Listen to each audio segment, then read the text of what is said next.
Chapter 399. Many people explored the ruins and got a lot of treasures. As a result, not long after they came back, they were seriously ill or even died of illness. Then there was a saying that the things in the ruins were cursed, and those people died because of the curse. This saying made some sense. Some items in the ruins did carry curses, but most of them were funeral goods. Most of them were found by Su Len and the others. Because they had been stored in this environment for a long time, they were contaminated with some negative energy. As long as they were removed, they would be fine. These negative energy auras were actually not strong. They could only make ordinary people sick. For professions, they would at most feel some discomfort. Very quickly, the few of them packed up all of these things. After checking that they did not miss anything, they continued to search in the ruins. The area of the hall was not big. Since they found some hidden rooms again, they got a lot of things after opening them. After a few times, they were very satisfied with these gains. But what made Su Len unhappy was that he did not find the battle soul stone he wanted here. "There's a passage here," Ban the Wanderer shouted. Surin hurriedly took the others and rushed over. The mechanism of the passage discovered by Bane was still intact. At this time, he had already reactivated it. The group carefully moved forward along the passage. As they continued to move forward, they quickly approached a relatively intact building. There were even some moss-like plants here. There were even a few weak magic lamps on the surrounding walls, but because they had not been maintained for thousands of years, these magic lamps had become mottled. It seemed that they would be damaged with a touch. There were also some broken magic crystals around. They were used to transmit energy. They did not expect that after thousands of years, they were still working. Intruder found. Intruder found. Activate magic energy construct 3. Start charging backup energy. Implement level 1 alert defense plan. As soon as they entered, a cold mechanical voice came from the surroundings. In the next second, a rumbling sound rang out, followed by the sound of heavy footsteps. A 3-meter-tall magic golem made of silver metal walked out. The golem puppet's body was smooth, and the silver metal was very smooth. The whole golem looked like it was made of technology by Su Len. "Be careful, everyone. This is a high-level golem puppet," Rogue Barn said after seeing the appearance of the golem. "Don't fight him head-on. This place has been sealed for thousands of years. They don't have much energy left to fight," Su Len reminded. In these ancient ruins related to the Arcane Kingdom, they often encountered such steel golems. In the era of the Arcane Kingdom, these steel golems belonged to the city guards. However, although these golems could still move, there was not much energy left in them. Therefore, although these golems were powerful, there was still a way to deal with them. Target found. Lock onto the intruder. Activating level 1 defense alert. Eliminate all intruders. Activate elemental fissure blade. Crack. With a soft sound, Su Len saw some changes in the arm of the puppet golem in front of him.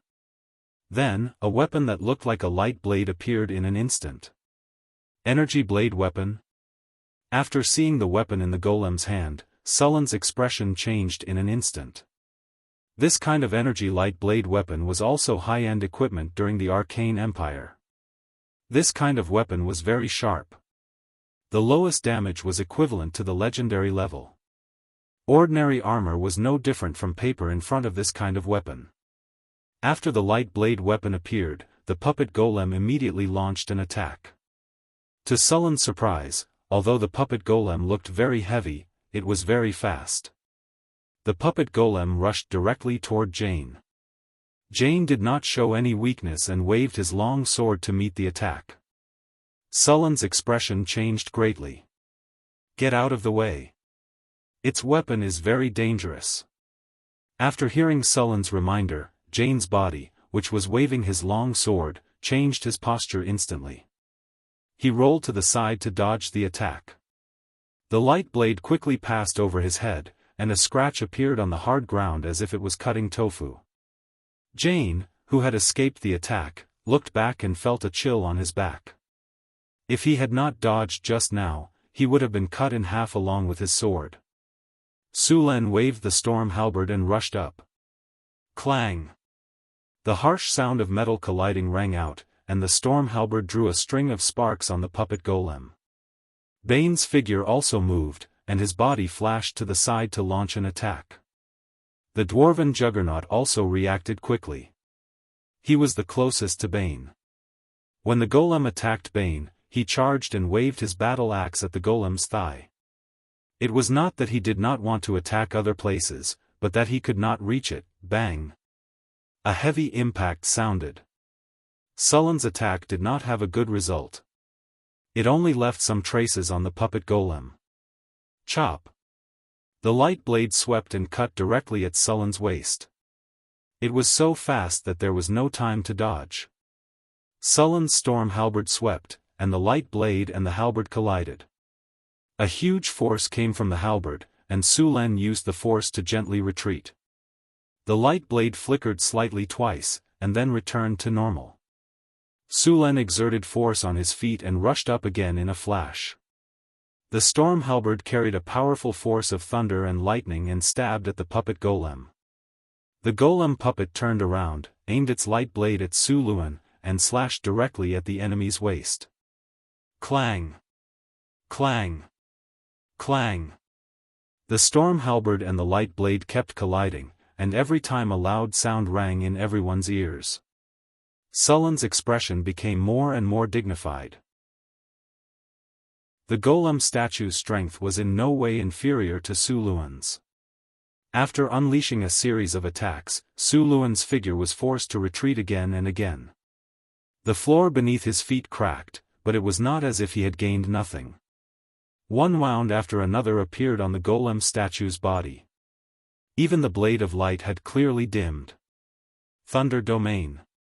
A powerful force burst out from Sullen's body in an instant, and then he roared to the sky. Sullen's muscles swelled as if they were inflated with air. Accompanied by the crackling sound of bones, streaks of lightning appeared around him. The light blade slashed again, and Sullen's storm halberd instantly blocked the light blade. At the same time, the halberd deflected, and with a sweep, the sharp halberd directly slashed the puppet golem's arm joint. The harsh sound of metal rubbing against each other rang out, and a serious gap appeared at the puppet golem's joint. Just as Su Len and the puppet golem were entangled, the others took the opportunity to attack the puppet golem's leg joints. These experienced adventurers had their own way of dealing with the golems in the ruins. Although the puppet golem's defense was very strong, it would still cause serious damage in the face of continuous attacks on the same part. Beep! Beep! Beep! Elemental Fissure Light Blade insufficient energy. Turn off Elemental Fissure Light Blade. Magic Construct Guardian, switch to combat mode. Just as Su Len and the puppet golem were fighting fiercely, the light blade in the puppet golem's hand flickered a few times and disappeared. Then the puppet golem's arm began to move quickly, and the steel quickly changed. In just a breath, the light blade in the puppet golem's hand transformed into a metal greatsword. Chop! Whirling slash! After the transformation, the puppet golem's greatsword swept across, directly sweeping away the dwarven juggernaut who could not dodge in time. The magic steel greatsword cut Valadin's body, and sparks flew everywhere. Valadin's body was like a baseball that had been hit, and he flew out in an instant. Even the fine dwarven heavy armor on his body was torn open. If his armor was not strong enough, Valadin would have been directly cut in two. Fortunately, it was the dwarven juggernaut.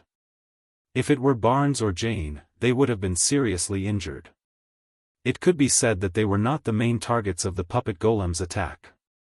Otherwise, even 3 high-grade professions would have been easily hammered by it. If the puppet golem in front of him was in its complete state, it was basically similar to a Gundam. It even had energy weapons. Even if it had some long-range energy attacks or energy shields, he would not be surprised.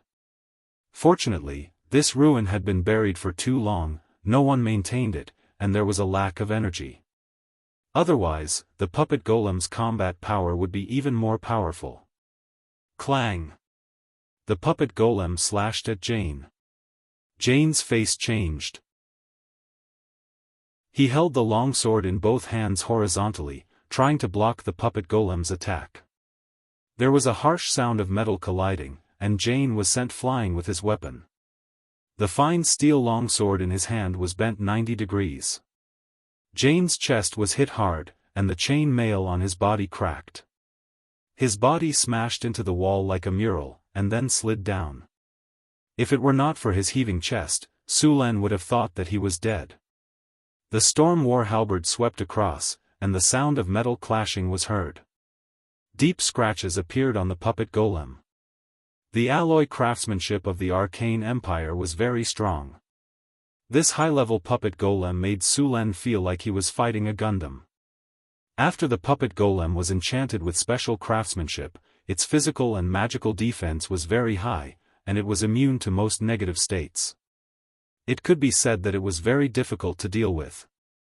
In fact, in the face of this situation, heavy weapons caused relatively higher damage. Su Len dodged sideways, and with a turn of his feet, he had already circled to the side of the puppet golem. The storm war halberd in his hand turned with one hand and slashed hard at the puppet golem's knee joint. After dozens of heavy blows, the metal at the puppet golem's knee joint finally could not bear and was torn open by the storm war halberd. Seeing this situation, Su Len would not miss the opportunity. In an instant, the storm war halberd was brandished into dozens of light shadows, constantly attacking the puppet golem's knee joint. Clang! Clang! Clang! Clang! Clang! Clang! Clang! Clang! The puppet golem's knee joint was completely broken. Its body shook involuntarily, and its movement speed was greatly reduced. Chapter 400.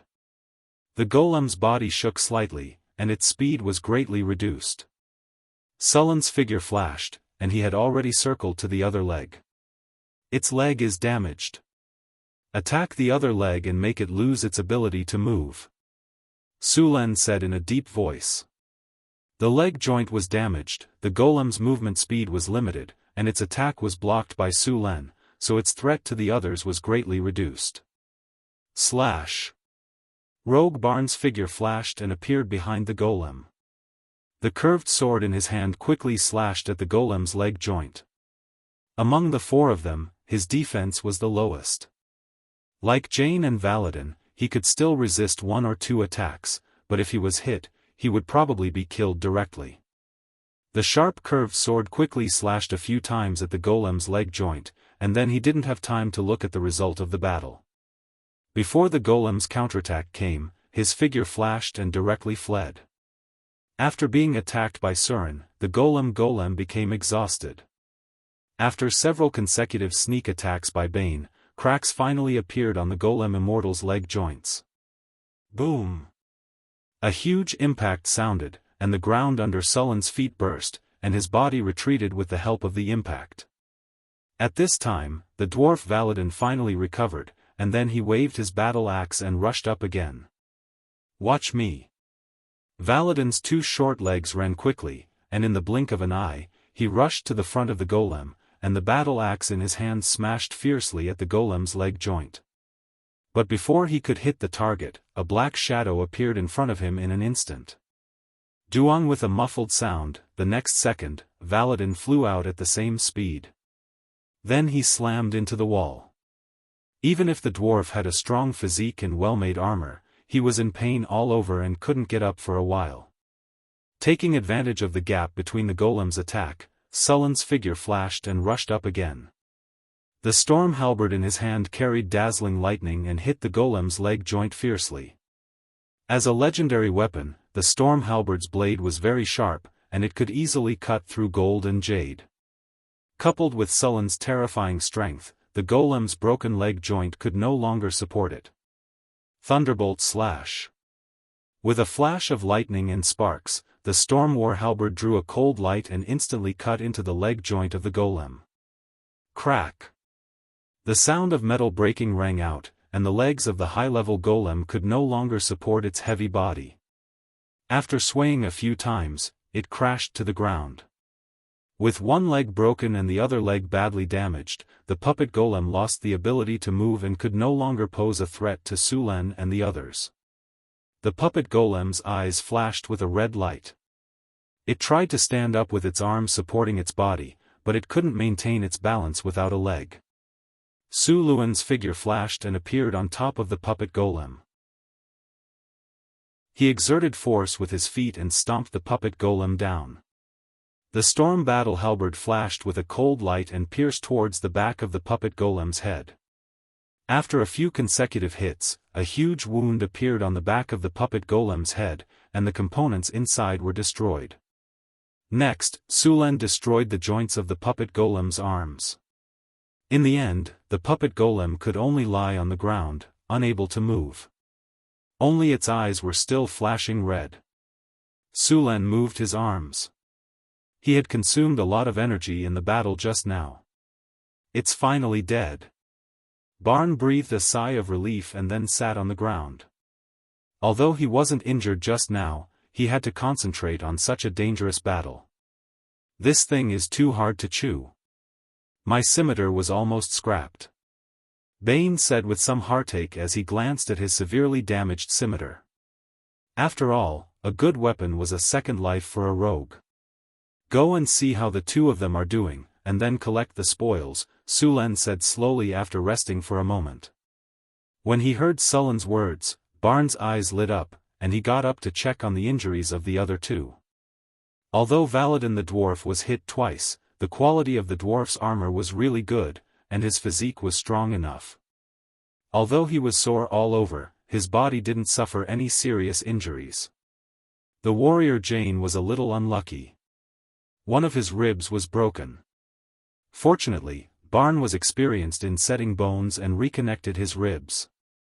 Sulen threw them a bottle of healing potion. This kind of beginner potion could speed up the recovery of injuries. Although it couldn't fully recover, at least it wouldn't affect their movements. Looking at the puppet golem in front of him, he was very interested in this thing. Although it was damaged, the design, structure, and components inside were at the level of the Arcane Kingdom's craftsmanship. He would take it back and let Hathaway study it to see if it could be repaired. Even if it couldn't be repaired in the end, he would still get a lot of useful information. If this golem had enough energy and was in good maintenance, its challenge level would be at least legendary, or even high legendary. For example, the elemental Fisher light blade. How could an ordinary magic golem be equipped with such equipment? Sulen put the entire golem into his storage space. Fortunately, his storage space was large enough to fit the 3-meter-tall golem.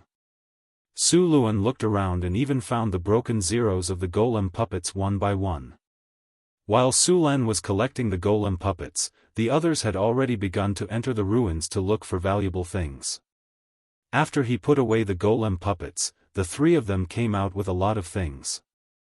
Sulen glanced around and pointed at some magic gems and elemental crystals that seemed to have been removed from something. They were quite valuable. After collecting the spoils of war, everyone began to patrol the surroundings. Many places had been buried by sand and stone, but judging from the remaining buildings, even if this was not the core area of the ruins, it should be a relatively important place. Would an ordinary place have such a legendary golem puppet guarding it? Obviously, there must be a lot of good things here. Sulen looked around and said, "Bane, go call those workers and let them come down to clean up. There should be a lot of good things here." Okay. Bane nodded and left through the passage they had come from. About 10 minutes later, the workers came with torches. These workers were obviously still afraid of their previous experience, but they came under pressure from Sulen and the others. "Okay, we have cleaned up here. There is no danger." Su Len comforted them and said, "Clean up here. When you are done, you can get 20% of the things you find here. I'm sure you've heard of the value of the items in the ruins." Su Len smiled and stopped talking. Su Len had become very familiar with the routine of holding a carrot in one hand and a stick in the other. Sure enough, after Su Len finished speaking, the workers began to clean up the ruins with all their might. The many torches illuminated the ruins very brightly. Su Len looked around and found that this seemed to be a square. The square was badly damaged and many buildings had collapsed. In the center of the square stood a statue. The statue looked like the image of a spellcaster. It was a very powerful wizard wearing a gorgeous wizard robe. He held a magic staff in one hand and a book in the other. His eyes were looking straight into the distance. However, the statue was damaged. One of the arms was broken, and even half of the statue's head was damaged. Su Len went forward to observe and found that there were some words carved on the stone platform under the statue's feet.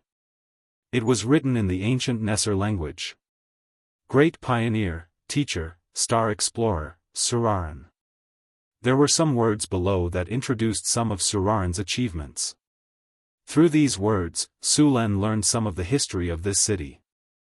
The Pearl of the Crescent Plain, Nordenham. It's dug, there's a passage here. At this moment, there was a noise. Su Len hurried over. Soon, he saw a tunnel that had just been dug.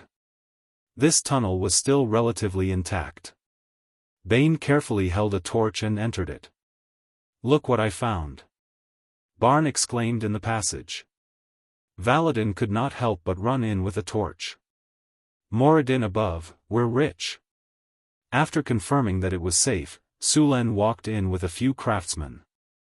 The passage was not long and was connected to a solid stone room. After Su Len entered, he saw golden light everywhere. It took him a few seconds to recover and then he could not help but exclaim. So many gold coins. Surin was surprised by what he saw. In this small room, there were 3 chests piled up. It seemed that because of the passage of time, these chests had decayed, so the gold coins in the chests were all scattered out. A large number of gold coins were piled up on the ground, and Barnes and Valadin were holding bags to put the gold coins in. "You guys go and help too." Su Len waved his hand. The eyes of the workers behind him lit up. They had been impatient for a long time. When they heard Sullen's words, Jianghu immediately rushed up. Su Len did not care about the gold coins. Instead, he looked around the room. In addition to the gold coins, there were many other things stored here, but most of them had decayed because of the passage of time. Su Len tried to pick up a sheepskin scroll, but as soon as he exerted force, the scroll shattered into countless pieces. The other sheepskin scrolls around it also shattered into ashes. Seeing this, Su Len shook his head slightly and then looked for other things. The stone room in front of him seemed to be a treasure room, but he did not know who the original owner was. In addition to the 3 boxes of gold coins, Su Len also found some gems and even a lot of silk. However, like the sheepskin scrolls, they all turned into ashes with a light touch. Basically, except for the metal and gems that were preserved, the rest had decayed and been damaged.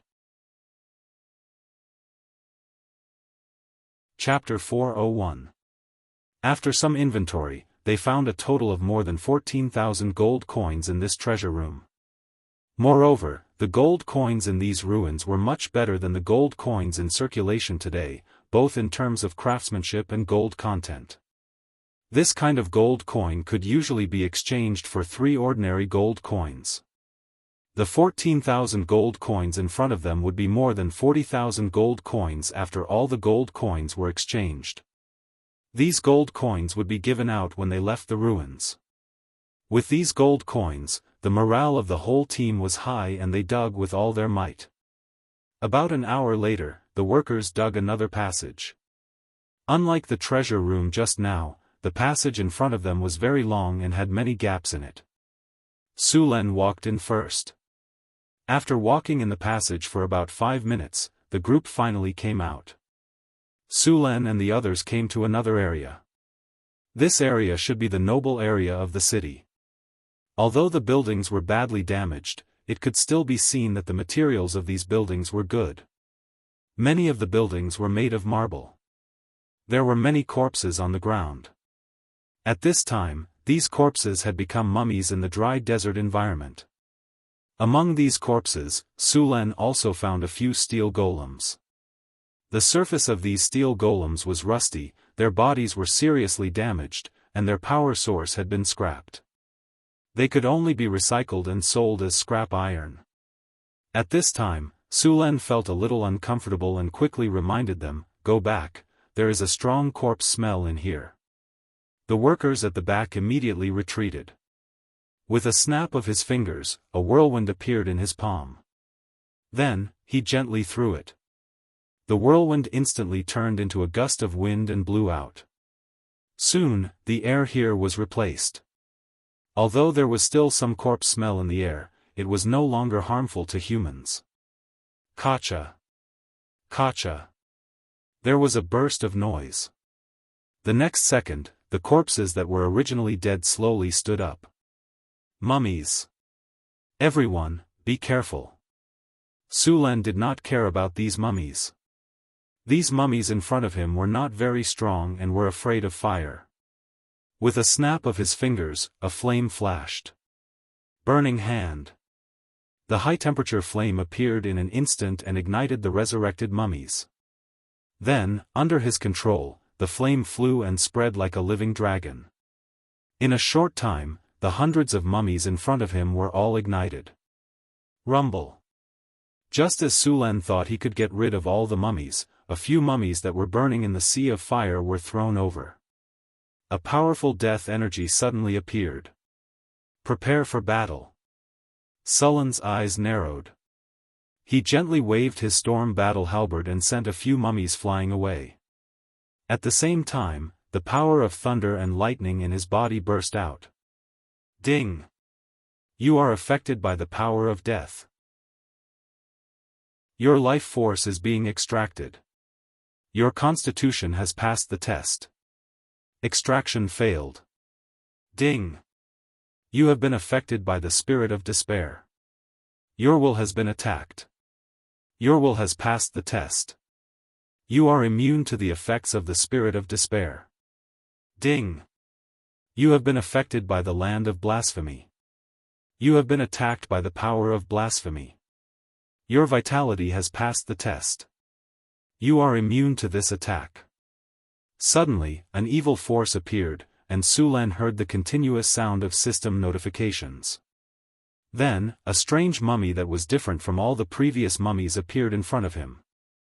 Ancient mummy, high undead. Mummies were originally undead creatures that were commonly seen in the desert.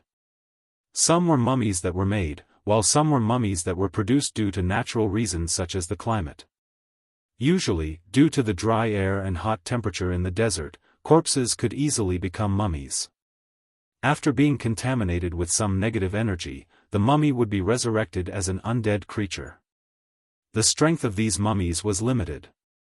Although their defense was good and they were fast, these mummies were very afraid of fire. As long as they were careful, even ordinary civilians could deal with them. However, among these mummies, once some mutation or evolution occurred, their strength would be greatly increased. For example, the poison mummy and the ancient mummy were similar. Sulen was now facing an ancient mummy. The ancient mummy was much more powerful than the poison mummy. Most importantly, the ancient mummy was already a legendary creature. Any creature that had the word ancient added to it would become very powerful. For example, the ancient dragon was the most powerful creature in the material world. Although the ancient mummy was also very powerful, it was far inferior to the ancient dragon. The challenge rating of the ancient mummy was level 20, and it had many spell-like abilities. Previously, Sulen had to be judged by the negative energy surrounding it when he was attacked. The ancient mummy was a powerful monster that appeared after hundreds or even thousands of years after ordinary mummies absorbed a powerful death energy. It could be said that it was very difficult to deal with. In addition to these, the ancient mummy also had high undead, negative energy erosion, immunity to ordinary weapons, corpse belt entanglement, fast movement, disease, curse, and more than a dozen other abilities.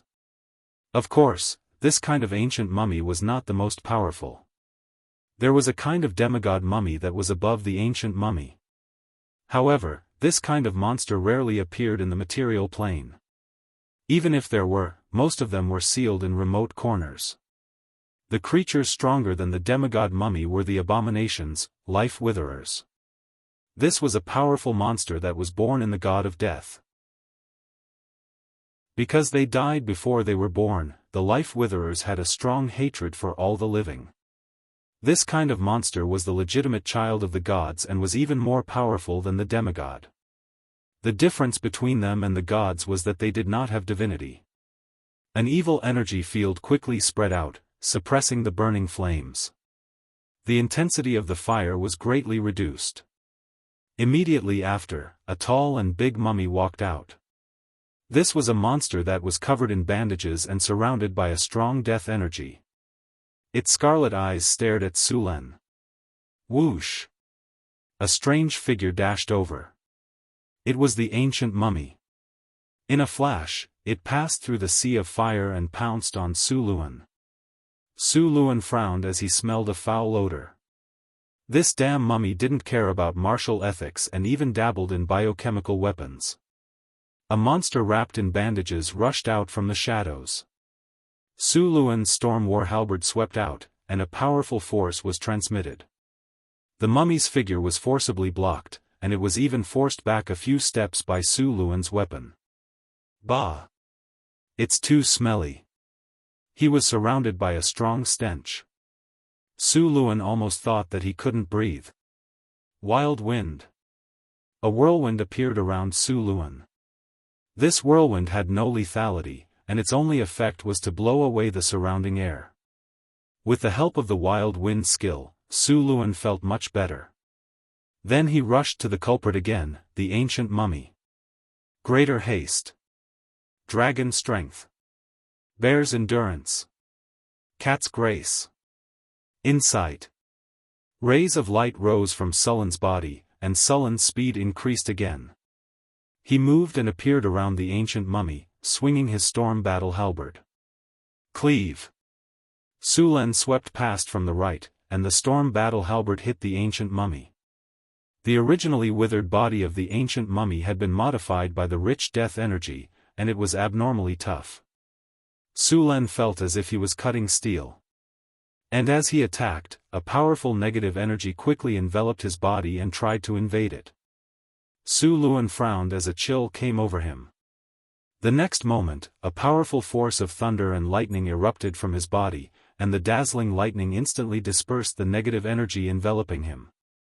The chill around Sullen's body disappeared in an instant, and the powerful force of lightning turned into countless flashing lightning snakes that attacked the ancient mummy. Large amounts of lightning appeared on the ancient mummy's bandages. Thunder cleave. The storm battle halberd took advantage of the recoil force and spun in the air. Then, it struck again with the power of thunder. Lightning flashed on the primordial mummy's body, and a huge hole was cut in the bandage, revealing the dark brown body inside. It was the mummy's dried flesh. Death entanglement. The ancient mummy was pushed back by Sullen's attacks, and its body was constantly attacked by lightning. The ancient mummy roared angrily, but it was useless. At this moment, the ancient mummy moved back slightly, and the bandages on its body wrapped around Sulen like the tentacles of an octopus. In an instant, countless bandages appeared around Sulen, directly sealing his surroundings, and then suddenly wrapped around him. Sulen could not dodge in time, and was instantly bound by a few bandages. The moment he was bound, a cold force tried to invade Sullen's body through the bandages. At the same time, his life force was being pulled and sucked away. Thunder field. The powerful force of lightning exploded from Sullen's body, and directly removed the cold force that had invaded his body. The life force that was being pulled away was restored to normal. Since you like to absorb so much, I'll give it to you. Su Len smiled ferociously and grabbed the bandages with one hand. The violent force of lightning in his body flowed through the bandages and into the ancient mummy's body. In an instant, the two types of energy exploded in the ancient mummy's body. Large amounts of lightning flashed, and strands of negative energy kept spreading. The ancient mummy's body was constantly crackling, and its body was constantly trembling. The bandages that were tightly wrapped around its body also loosened. Sullen's arm exerted force, and he grabbed the bandages with one hand and threw them out. In the next second, the ancient mummy's body fell heavily to the ground. Su Len did not let go, and he grabbed the bandages on the ancient mummy's body with one hand and slammed it hard. The marble floor in the ruins was full of cracks. Chapter 402. Everyone was stunned by what they saw, especially Valadin and Jane. As warriors, they knew how strong the ancient mummy was. Their faces were filled with disbelief. Although they already knew that Su Len was very powerful in the battle with the puppet golem, they were still stunned when they saw Su Len holding the ancient mummy and smashing it around like a sandbag. Sullen's strength was now 50 points, while the average legendary warrior's strength was around 25 or 26 points. Even the giants, who were known for their strength, only had around 40 points. Only the puppet golem's strength could compare with Sullen's. Sullen's entire body was covered with a layer of lightning. Powerful lightning energy burst out. After grabbing the ancient mummy, he used his arm to smash the ancient mummy to the ground again. Bang! Bang! Bang! Numerous pits appeared on the hard ground of the ruins. Then, the sound of the ancient mummy being smashed could be heard. Along with the trembling of the ground, the ancient mummy was being smashed back and forth. In just a few breaths of time, pits appeared on the ground one after another. The bandages on the primordial mummy's body had also become tattered. Its bones, which were originally as hard as steel, had begun to crack under the continuous heavy blows. Bang! Another loud noise. The bandages in Sullen's hand finally could not withstand the pressure and completely broke. Although Su Len did not attack again, the ancient mummy was unable to move for a while. Su Len did not give it a chance to recover. The storm battle halberd in his hand shone with lightning again. The storm battle halberd stabbed down fiercely. Dazzling lightning enveloped the area. The powerful lightning energy made everyone who was dozens of meters away feel a sense of oppression like a natural disaster. Thunder Dragon Strike. Su Len jumped up and stabbed the storm battle halberd in his hand at the ancient mummy's head. Boom! Lightning flashed. The storm battle halberd directly pierced the ancient mummy's head and deeply penetrated into the ground. Crack! With a light sound, Su Len slowly withdrew his weapon. A big hole was opened in the head of the ancient mummy on the ground. Whoosh! With a sigh of relief, the power of death on the ancient mummy's body quickly dissipated. Then, the body turned into countless dust like sand. A vague shadow appeared in front of Su Len. It was a middle-aged man who looked quite valiant. Judging from his skin color, he was very similar to the desert people. He smiled at Su Len and bowed. The next second, he directly turned into a faint fluorescent light and disappeared in front of Su Len. Clang! A purple soul crystal fell to the ground. Su Len quietly watched the soul dissipate. Then, he gently waved his hand, and the soul crystal flew into Sullen's hand. Ding! Congratulations, host. You have successfully killed the primordial mummy. You have received 86,300 experience points and the battle soul stone. You have obtained the item Mithril Ingot X1. Congratulations, host. You have successfully killed the primordial mummy. You have obtained a platinum treasure chest X2. Congratulations, host. You have successfully killed the primordial mummy. You have obtained a legendary skill point. Battle of the Desert Ruins, level, legendary. July, 1688 of the Huiyue calendar. You brought a map of the ruins to the desert to search for treasures. After a search, you have successfully found the desert ruins. You have also defeated the poison mummy, the advanced golem puppet, and an ancient mummy in the ruins. Your name has spread throughout the desert country. Prestige plus 15. Ding! Congratulations, host, you have successfully killed 356 mummies. You have gained 356 experience points. You have gained an item, air-dried bandage X20. A series of system notifications rang in his ears. Sulen slowly breathed a sigh of relief. The powerful lightning energy on his body dissipated, and the pressure around him gradually dissipated. After moving his body, Sulen lightly jumped and landed on a relatively intact piece of ground. He turned his head and looked at the passage behind him. The craftsmen were like quails, quickly shrinking their heads. Their eyes were fixed on their toes, not daring to raise their heads. Many of them were even trembling slightly. Valadin, the dwarf who always liked to speak loudly, seemed to have something stuck in his throat. He looked at Sulen with a pale face. The rogue Bane's hand holding his sword was trembling slightly, and his forehead was covered in cold sweat. The warrior Jane's body was also trembling slightly, and his expression was extremely stiff. It was obvious that all the muscles in his body had been stretched to the extreme. "Alright, what are you still standing there for? Clean up the battlefield and continue to search for the ruins," Sulen said to them. He then turned around and walked into the ruins. Phew! Bane quietly breathed a sigh of relief. The pressure had dissipated, and it was as if he had been reborn.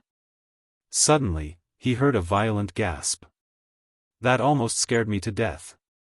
It was too scary. A worker next to him whispered. Yeah, my heart was in my throat. Huh, our adventurer team has killed the primordial mummy. When we go back, those people will definitely be scared to death. Valadin the dwarf's loud voice rang out. What are you jealous of? That primordial mummy was killed by the captain's stomach. What are you so proud of? Jane, the warrior next to him, said. The captain and I are in the same team. If the captain killed it, it was also our team that killed it, Valadin the dwarf said with a stiff neck. Jane laughed. Then why didn't you go up just now? I was just about to go up. Who knew that the captain was too strong? That primordial mummy was too weak. It fell before I even made a move. Valadin's expression showed that it was not that he did not put in effort, but that the opponent was too weak. Aren't you the one who was so scared that your legs went soft? You're the one who was so scared that your legs went soft. Alright, stop arguing. Didn't you hear that the captain just asked us to clean up the battlefield and the ruins? Be careful of the captain coming back to deal with you. Bane the rogue immediately reminded the two of them when he saw that they were about to quarrel. The two of them looked at each other, then snorted and turned their heads away. After Sulen killed the primordial mummy, he began to search the area. This was the noble area of the ruins, and also the essence of the ruins. Although it was very dilapidated and there was a big battle, there were still many good things left behind. At that time, this should be the place where the fiercest battle took place. There were broken walls everywhere. Many of the beautiful and solid marble buildings had collapsed. There were traces of battle everywhere. There were also many dead bodies on the ground. Many of the corpses had been resurrected under the effect of the death energy. However, the strength of these undead was not high. They were far worse than the primordial mummy. Wherever Sulen went, these low-level undead fell in groups. Even if there was a poisonous mummy that occasionally appeared, it would be taken care of by him in a few moves. Sulen's main purpose here was to find the Battle Soul Stone. He was going to build the hero's spirit pagoda in the Beifeng Principality. He needed 2 Battle Soul Stones. When he killed the primordial mummy, the system rewarded him with 1. Now he was short of 1. Battle soul stones were generally born in large battlefields. The battle in this underground ruin was very fierce, and the number of casualties was likely to be as high as hundreds of thousands. Sulen also found that the main reason for the destruction of this ruined city was the war. In a battlefield of this level, the probability of a battle soul stone being born was very high. The area of the noble area was not small. Sulen spent some time only to walk around more than half of it. At this time, he suddenly felt a strange soul fluctuation, which was very similar to the fluctuation of the battle soul stone he had seen before. Sulen paused, then closed his eyes and carefully felt the location of this energy. After a few minutes, Sulen suddenly opened his eyes, moved his body, and walked to the side. This was a completely destroyed palace. Collapsed marble pillars, broken decorations, and a large number of corpses were left on the ground. It was no different from the other areas. Sulen gently waved his storm war halberd, and a gust of wind blew, blowing the corpses up. A sparkling and translucent red crystal-like stone was lying on the ground. Sulen gently waved his hand, and the strange crystal flew into Sulen's hand. His luck was not bad. It was indeed a battle soul stone. Sulen flipped his palm and put the battle soul stone into his storage space. After obtaining the battle soul stone, Sulen's purpose this time was completed. He did not continue to explore. The noble area was the essence of this ruin.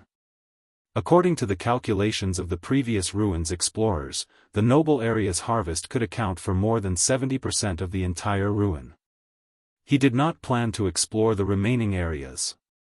The main reason was that the cost was high, and the harvest was just passable. And there was another reason. There seemed to be something sealed under the ruins. When Sulen was fighting with the ancient mummy, he had already felt that there was a powerful decaying evil force under the ruins. That force was more powerful than the ancient mummy that Sulen had killed. When he came to the desert country, Sulen had inquired in advance.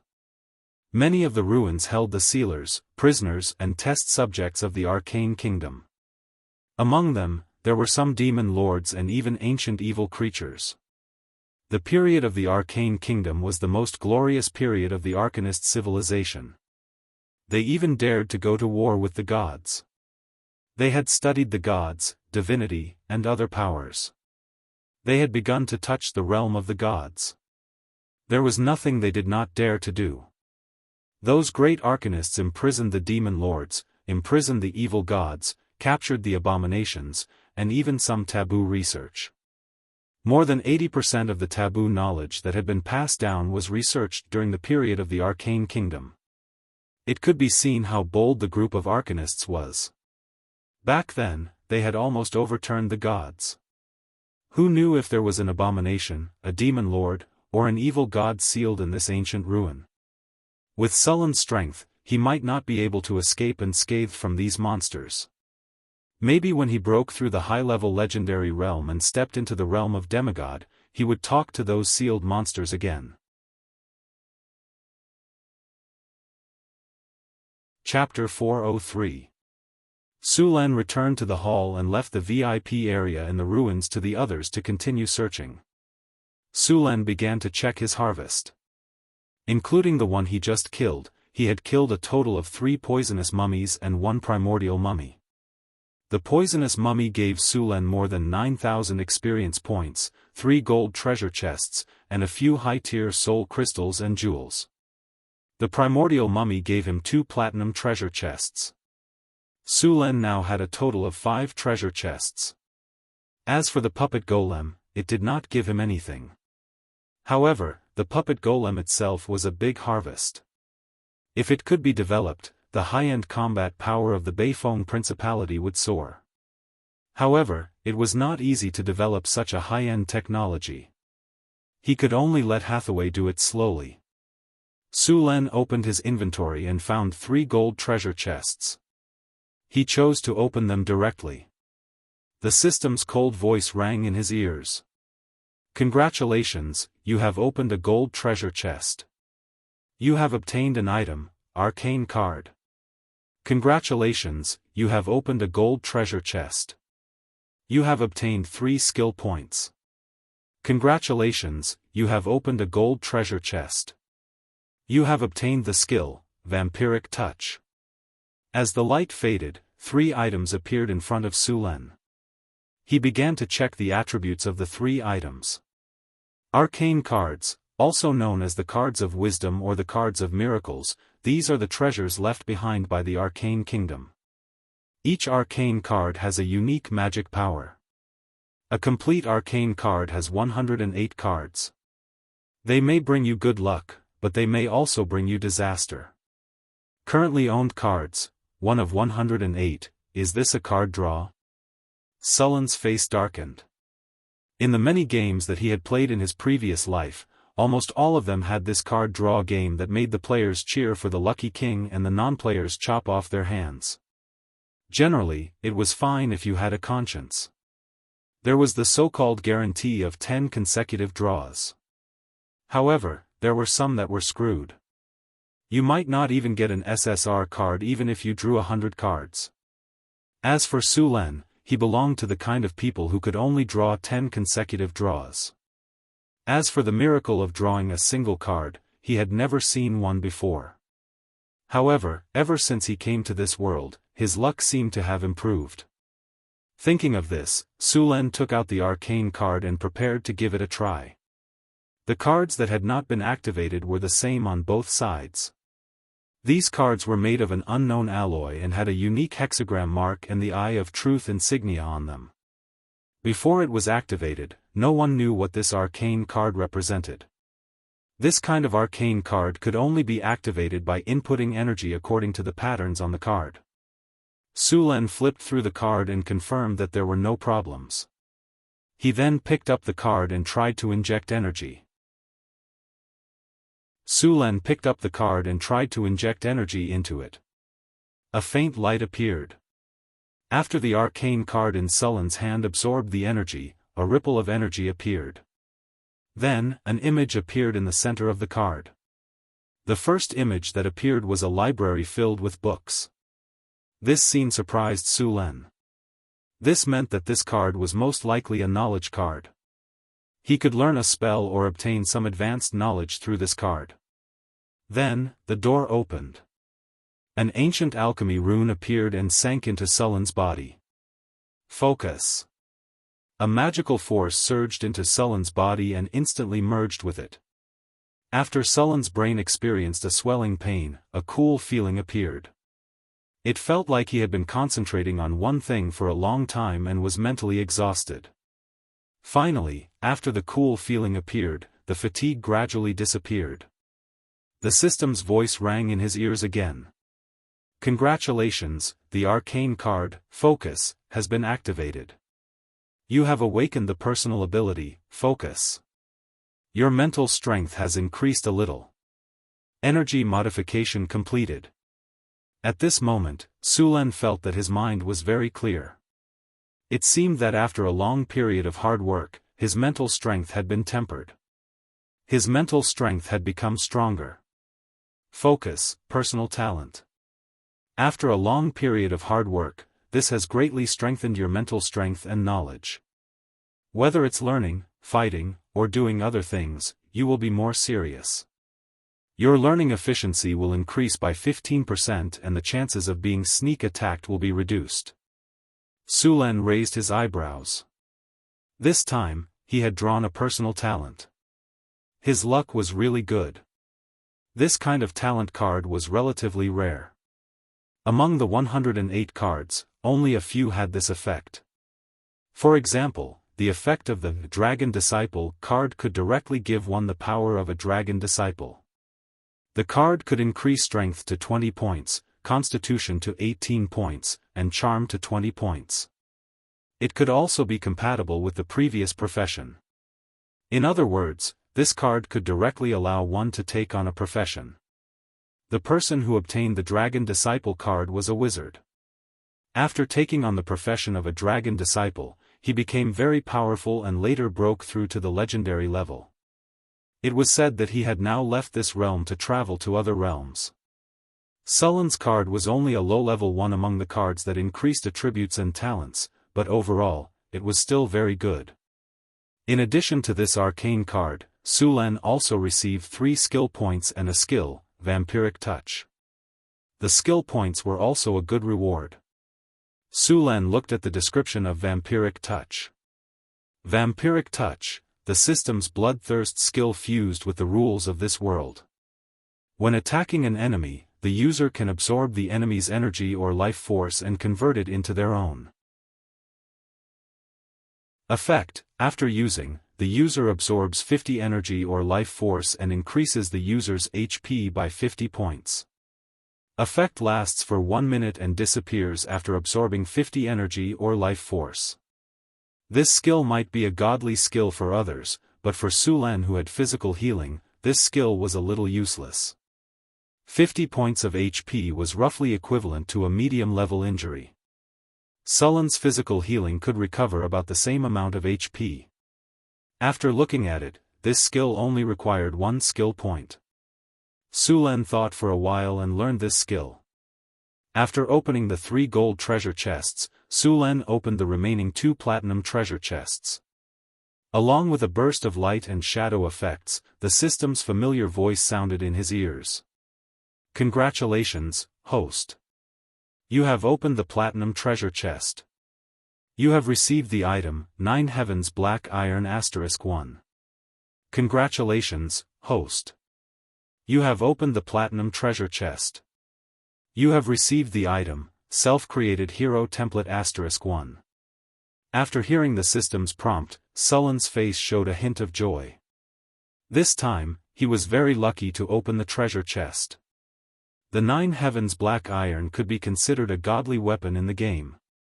In the game, not only could it increase one's strength, but it also had the effect of recovering one's life force. Moreover, it also had the Iron Wall talent. It could be said that it was very cost-effective. However, after coming to this world, he did not know what the attributes of this item would be. Sulen could not wait to check the description of the 9 Heavens Black Iron. 9 Heavens Black Iron, a magical metal that fell from the sky. It has incredible power. It is an extremely precious material that can be used to forge godly weapons. The 9 Heavens Black Iron contains a magical power. After wearing it, one will receive a buff. Strength +10, Constitution +10, and the additional innate skills, Regeneration and Iron Wall. The buff will be ineffective if one's attributes exceed 50. F***CK. 10 points of strength and 10 points of constitution. After seeing the buff effect of the 9 Heavens Black Iron, Sulen was surprised. One should know that in this world, an ordinary adult male without training would only have 7 or 8 points of constitution. However, this 9 Heavens Black Iron could actually increase both constitution and strength by 10 points. This buff could instantly allow an ordinary person to surpass a knight. As for the buff effect, it was also very practical. Sullen's strength had reached 50 points, and his constitution had reached 47 points. This 9 Heavens Black Iron did not give him much of a buff. As for the innate skills, Sulen already had them. The innate skills of this item could not be stacked. However, although it was not very useful to him, this 9 Heavens Black Iron was actually a material for forging godly weapons. Godly weapons, as the name implied, were powerful weapons created by the gods. Generally speaking, legendary weapons and legendary magical items were the next step up and were high-tier legendary items. It was still more difficult to become a godly weapon. When the gods forged godly weapons, they would need to inject some divinity into them. Only then could the weapons be considered godly weapons. One should know that divinity was very precious. Using one's own power to forge godly weapons was a very extravagant act. It was also because of this that the gods rarely forged godly weapons. After all, every time they forged a godly weapon, it was equivalent to weakening a part of their own power. This was also the reason why godly weapons were so powerful. The 9 heavens black iron in front of him could be used to forge godly weapons. In other words, he could forge godly weapons without using a small amount of divinity. This function alone was enough to make all the wizard organizations and churches on the continent fight over it. One should know that the godly weapons created by the gods were restricted by their alignment. For example, if a god from the lawful good alignment created a godly weapon, then the godly weapon's usage requirement would be lawful good. There were quite a number of godly weapons in the multiverse. Many powerful gods had left behind godly weapons.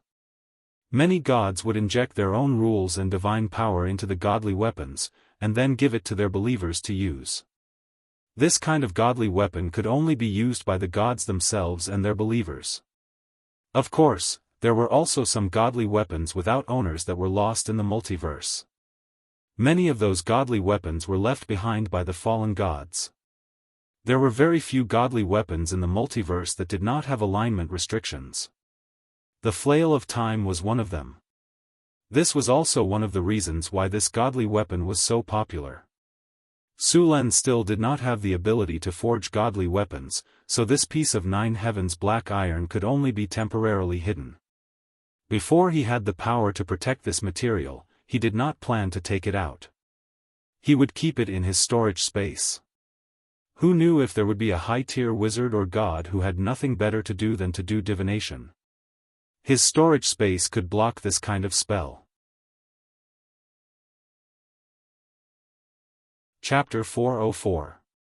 Sullen's system had the ability to block prophecies, so he did not have to worry about being discovered by others. As for creating divine artifacts, he did not have the ability to do so yet. After putting away the 9 heavens black iron, Sulen took the last item, the self-created hero template. Sulen was already very familiar with this item. It could turn an ordinary person into a hero. He had not thought of who to give this item to, so he would keep it for the time being.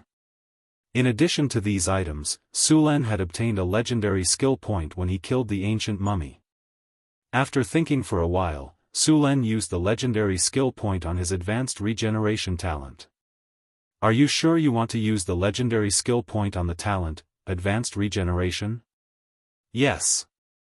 After Sulen confirmed, the legendary skill point on the system panel slowly disappeared. Then, a strong force surged into Sulen's body. At this moment, his body seemed to be torn apart. Every inch of his body seemed to have been beaten countless times and then reconstructed.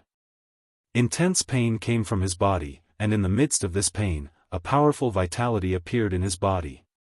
Every cell in his body seemed to be awakened, and a powerful life energy gathered in his body. At this moment, his body seemed to be reborn. A row of data appeared: advanced regeneration has evolved into legendary regeneration. Your life force has increased. Your recovery ability has increased. You have obtained broken limb rebirth. Detected that the host has legendary strength. You have obtained the special talent, Immortality. Legendary regeneration. After arduous training, you have finally broken through the limits of mortals and entered the realm of transcendence. After obtaining legendary regeneration, unless the heart or head is severely damaged, more than 50% of the heart or head is damaged, the other parts will quickly recover after being injured. Broken limb rebirth. After the body is damaged, as long as there is a certain amount of time, your body will regenerate. Phew. Sulen slowly opened his eyes and felt the changes in his body. Although there did not seem to be much change on the surface, Sulen knew that his body's vitality had become very high. With legendary regeneration, not only had Sulen's recovery ability been greatly improved, but his life force had also been greatly increased. If his lifespan was 1,000 years in the past, it had now increased to 1,500 years. In addition to legendary regeneration, Sulen also obtained another special talent, Immortality. Immortality did not mean that Sulen could live forever, but that his body would not show signs of aging while he was alive. Immortality, special talent. Requires the prerequisites of legendary strengthening and legendary regeneration. With the Immortality talent, your body will never age and your physical fitness will always be at its peak. Note, you are immune to aging spells. After seeing the gift of immortality, Sullen's face showed a touch of joy. This gift was actually eternal youth. Although legendary professions had a long lifespan, they would still age, but the speed of aging was much slower than those below the legendary level, especially physical professions. For example, a legendary warrior had a lifespan of 200 years. Under normal circumstances, his combat power would be maintained at the peak of 130 to 150 years old. After the peak period, his combat power would slowly decline.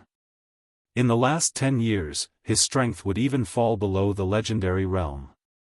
After Sulen obtained the immortality talent, he would no longer be limited by aging. After moving his body, Sulen took out a sharp knife and slashed it on his arm to observe the speed of his recovery. The sharp knife slashed and a shallow wound appeared on his arm. With legendary toughness, his body's defense had become very high. Ordinary knives could no longer hurt him. The knife Sulen used was a magic item with sharpness +1 and armor penetration +1. Blood flowed out, but after a moment, the wound began to scab. After a while, the scab completely fell off with a gentle touch. The wound just now had disappeared, and the skin was as smooth as new. After checking his body, Sulen left the room. Next was the rest of the loot in the ruins. It took a total of 3 days to clean up the ruins. The main reason was that many places had been buried by sand and needed to be dug up again. The ruins were not very big. In the end, Sulen and the others collected all the valuable things they could find. In the end, a small mountain of treasure appeared in front of everyone. Looking at the mountain of gold in front of him, Sullen's eyes were dazzled by the golden light. The others around also stared at the mountain of gold in front of them, greed flashing in their eyes. How much is there in total? Sulen looked at the mountain of gold in front of him and asked. 63,500 gold coins, more than 1,000 pieces of jewelry, gold, and so on. There are 326 magic gems, magic crystals, and relatively well-preserved magic items, etc. No one is hiding anything, right? Sulen said casually. No, we've checked all of them. Barn grinned. Suluan knew very well that those workers might not have a secret stash, but it was not certain whether the 3 professionals had a secret stash. However, Sulen did not mind. The most precious things in the ruins were basically in his storage space. The rest were only gems and gold. Moreover, the 3 of them did not have a space bag. How much could they take? Then we'll divide it according to what we said before. All the workers will get 20%, I'll take 35%, and the 3 of you will each get 15%, Sulen said directly. Agreed. You've contributed the most in this ruin. We have no problem with you taking the biggest share. Bane nodded. I agree too. You're too generous. Valadin and Jane nodded. Out of the 63,500 gold coins, Sulen took 22,000, Bane and the other 2 professionals each got 9,500, and the rest of the workers got 65 each. Sulen did not take the gold, jewelry, and magic items. These things were of no use to him, but he took all the magic gems. The more than 1,000 pieces of gold were distributed to the 3 of them, and the magic items were also distributed to them. However, there were only a few items that were still in good condition and could be used. Sulen and the 3 professionals took out another 2,000 gold coins to compensate the others. The division of the treasure was successfully completed. 1 gold coin from the Arcane Empire era in the ruins could be exchanged for 3 kinnar. After this trip, even the craftsmen had almost obtained more than 200 kinnar. For ordinary people, this was a wealth that they might not be able to accumulate in their lifetime. After the distribution of the treasure, Sulen and the others left the underground ruins happily. After everyone left, Sulen gently snapped his fingers. The sand and stones beside him quickly slid down and the ruins were resealed. After that, Su Len also used mud to stone to turn the sand and stones into real stones and completely sealed the ruins. There was no delay here. Everyone was eager to go back. After getting rich overnight, they all wanted to go back and enjoy themselves. Who would want to work again? Su Len, I reckon that after this trip, the three professionals might even consider retiring directly. As for adventure, if it was not for money, who would be willing to dance on the edge of a knife? Many mercenaries and adventurers would turn around and leave the business after accumulating enough money. After all, if you were not careful in this business, you might lose your life before spending all your money. Then the hard-earned money would become someone else's. The return trip was faster than when they came. 2 days later, Su Len and the others returned to Halta. Back to Sullen's trip to the Desert Kingdom. In the royal city of Florence, in a beautifully decorated palace. Daniel was sitting in his chair with a distressed look. As the third heir to the royal family of Henry, he was quite favored in the palace. However, it was still difficult for him to inherit the throne. Since the beginning of the new year, His Majesty's body had some problems. All kinds of diseases kept appearing. Even if he invited the bishop of the Church of Life to help treat the disease, the effect was not good. Everyone knew that King Henry's life was coming to an end. This was not good news for Daniel.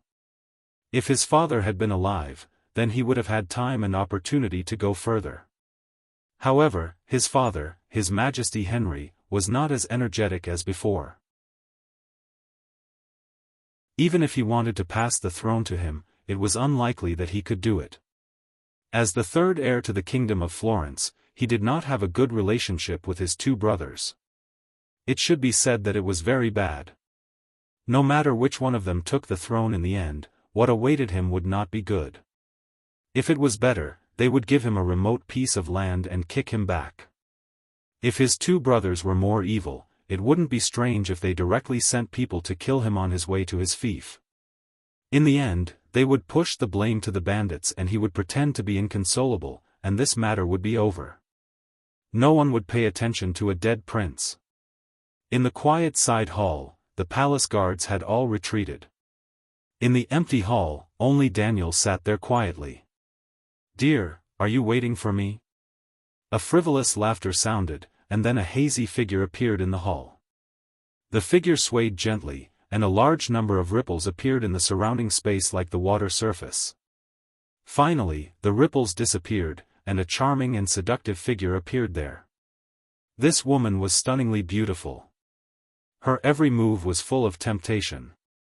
Her impressive figure was only covered by a few pieces of cloth. At first glance, one could not take their eyes off her.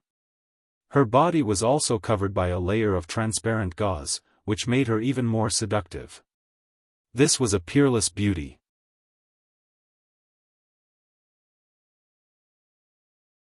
Chapter 405. Daniel was not surprised at all by the sudden appearance of the woman in the hall. It was as if he knew she would come. The woman in front of him gave off a seductive aura like a succubus. However, a wizard who was well versed in the lower planes and had mastered the study of demons and ghosts would be able to tell that the woman in front of him was not a succubus. Instead, she was a devil from the hell of Bator. A pleasure devil. This creature with the appearance of a woman had soft amber hair and purple eyes that rippled like a pool of water. Her clothes revealed her soft breasts and back. A smile appeared on her lips. Her plump red lips were slightly pouted as if she was waiting for a kiss, or as if she was pouting coquettishly to her lover. Deep in her eyes, there was a hint of playfulness, like a cat playing with a mouse. Pleasure devils were the evolved form of lustful devils. They were devils who were very good at disguising themselves. Their favorite thing to do was to seduce the followers of the gods into depravity. They did not like hell. To them, the material plane was full of ripe fruits that could be harvested. Pleasure devils would not feel guilty about seducing any man, or woman, of any race. It was their duty to collect fresh souls. They liked to seduce mortals into depravity. The more noble a person was, the more they wanted to seduce them. Pleasure devils liked to use all kinds of methods to make people fall step by step. Then, when the fruit was ripe, they would harvest it. Pleasure devils had the bloodline of fallen angels. In fact, the earliest devils all had the bloodline of angels. It was said that the devils in the hell of Bator were originally angels.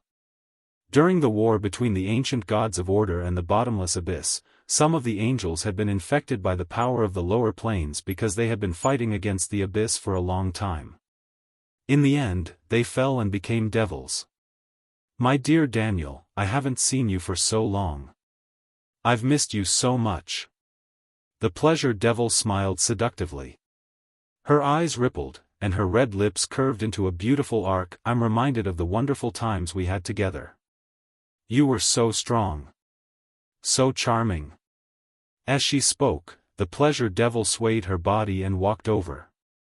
Her body was faintly discernible under the thin veil.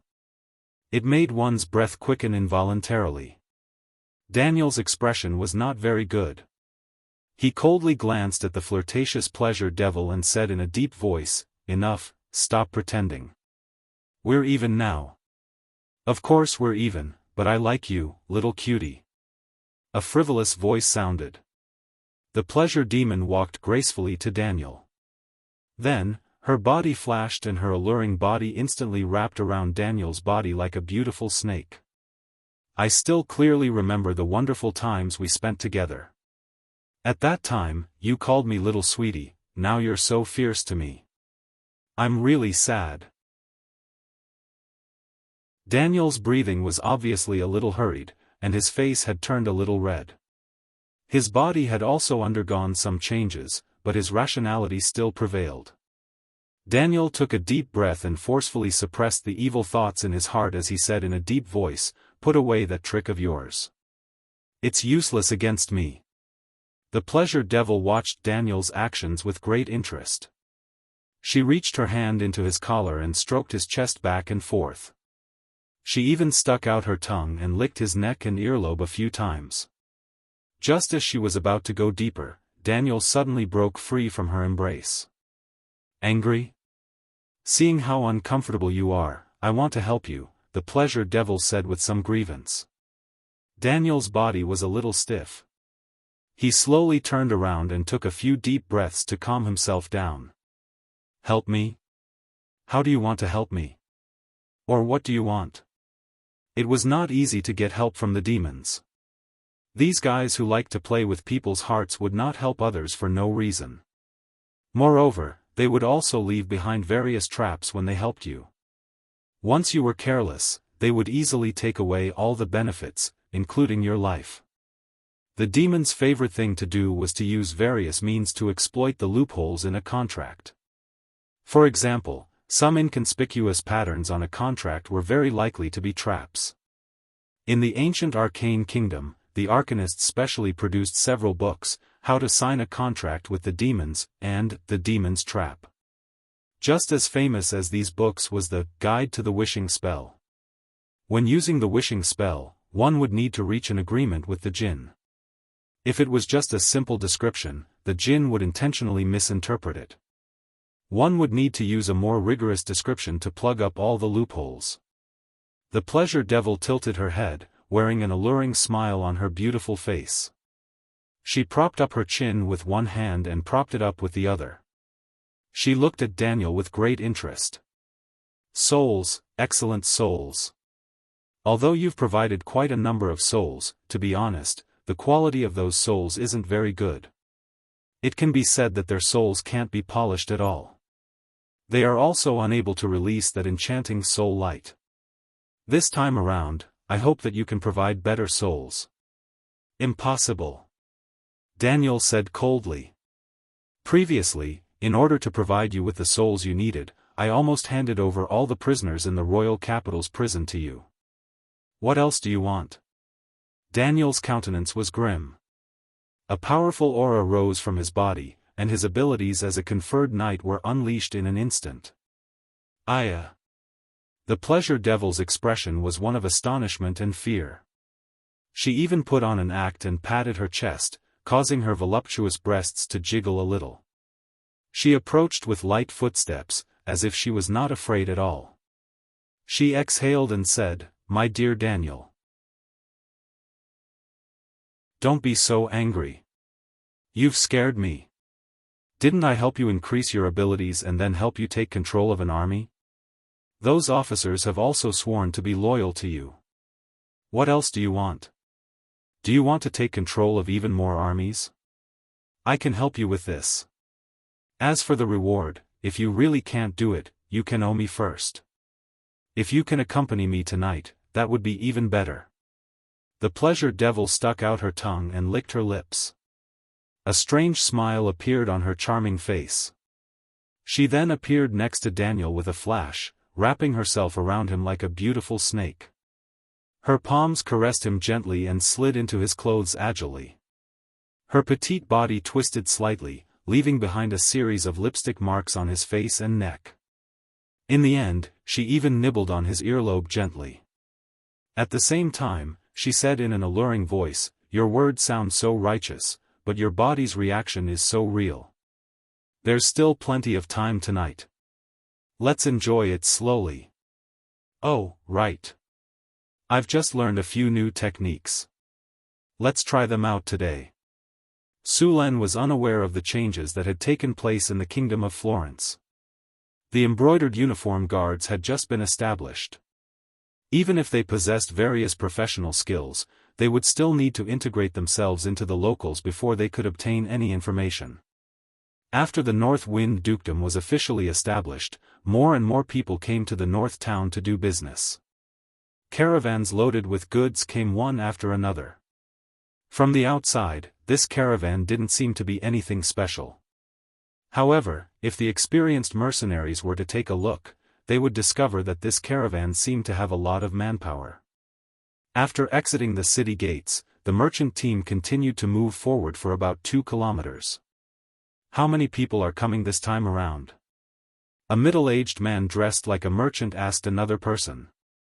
Beside him, a warrior dressed like a strong warrior replied, "This time, we brought 200 people.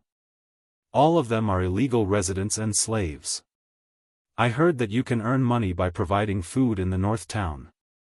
After working for 5 years, you can even get a piece of land. Those people are all fighting to come here. We didn't even spend a single copper this time. All we did was provide them with some food. If they were in the city, they would either starve to death or be sold as slaves. How can there be such a good deal? With so many people this time, we should be able to get a trading spot. It's so hard to get a trading spot in the North Town." "That's right.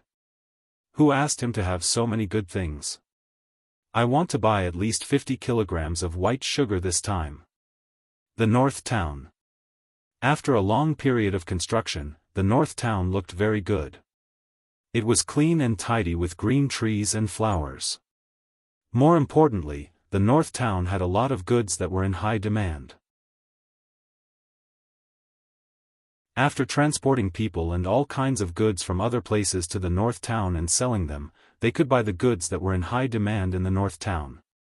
In this way, a medium-sized merchant team could make at least 10,000 kinar in profit. It was a huge profit. Although the North Town had a lot of strict laws and regulations, there were still a lot of merchants who came here to do business. Many people even spent money to buy property here after discovering the sanitation of the North Town. They were planning to live here for a long time.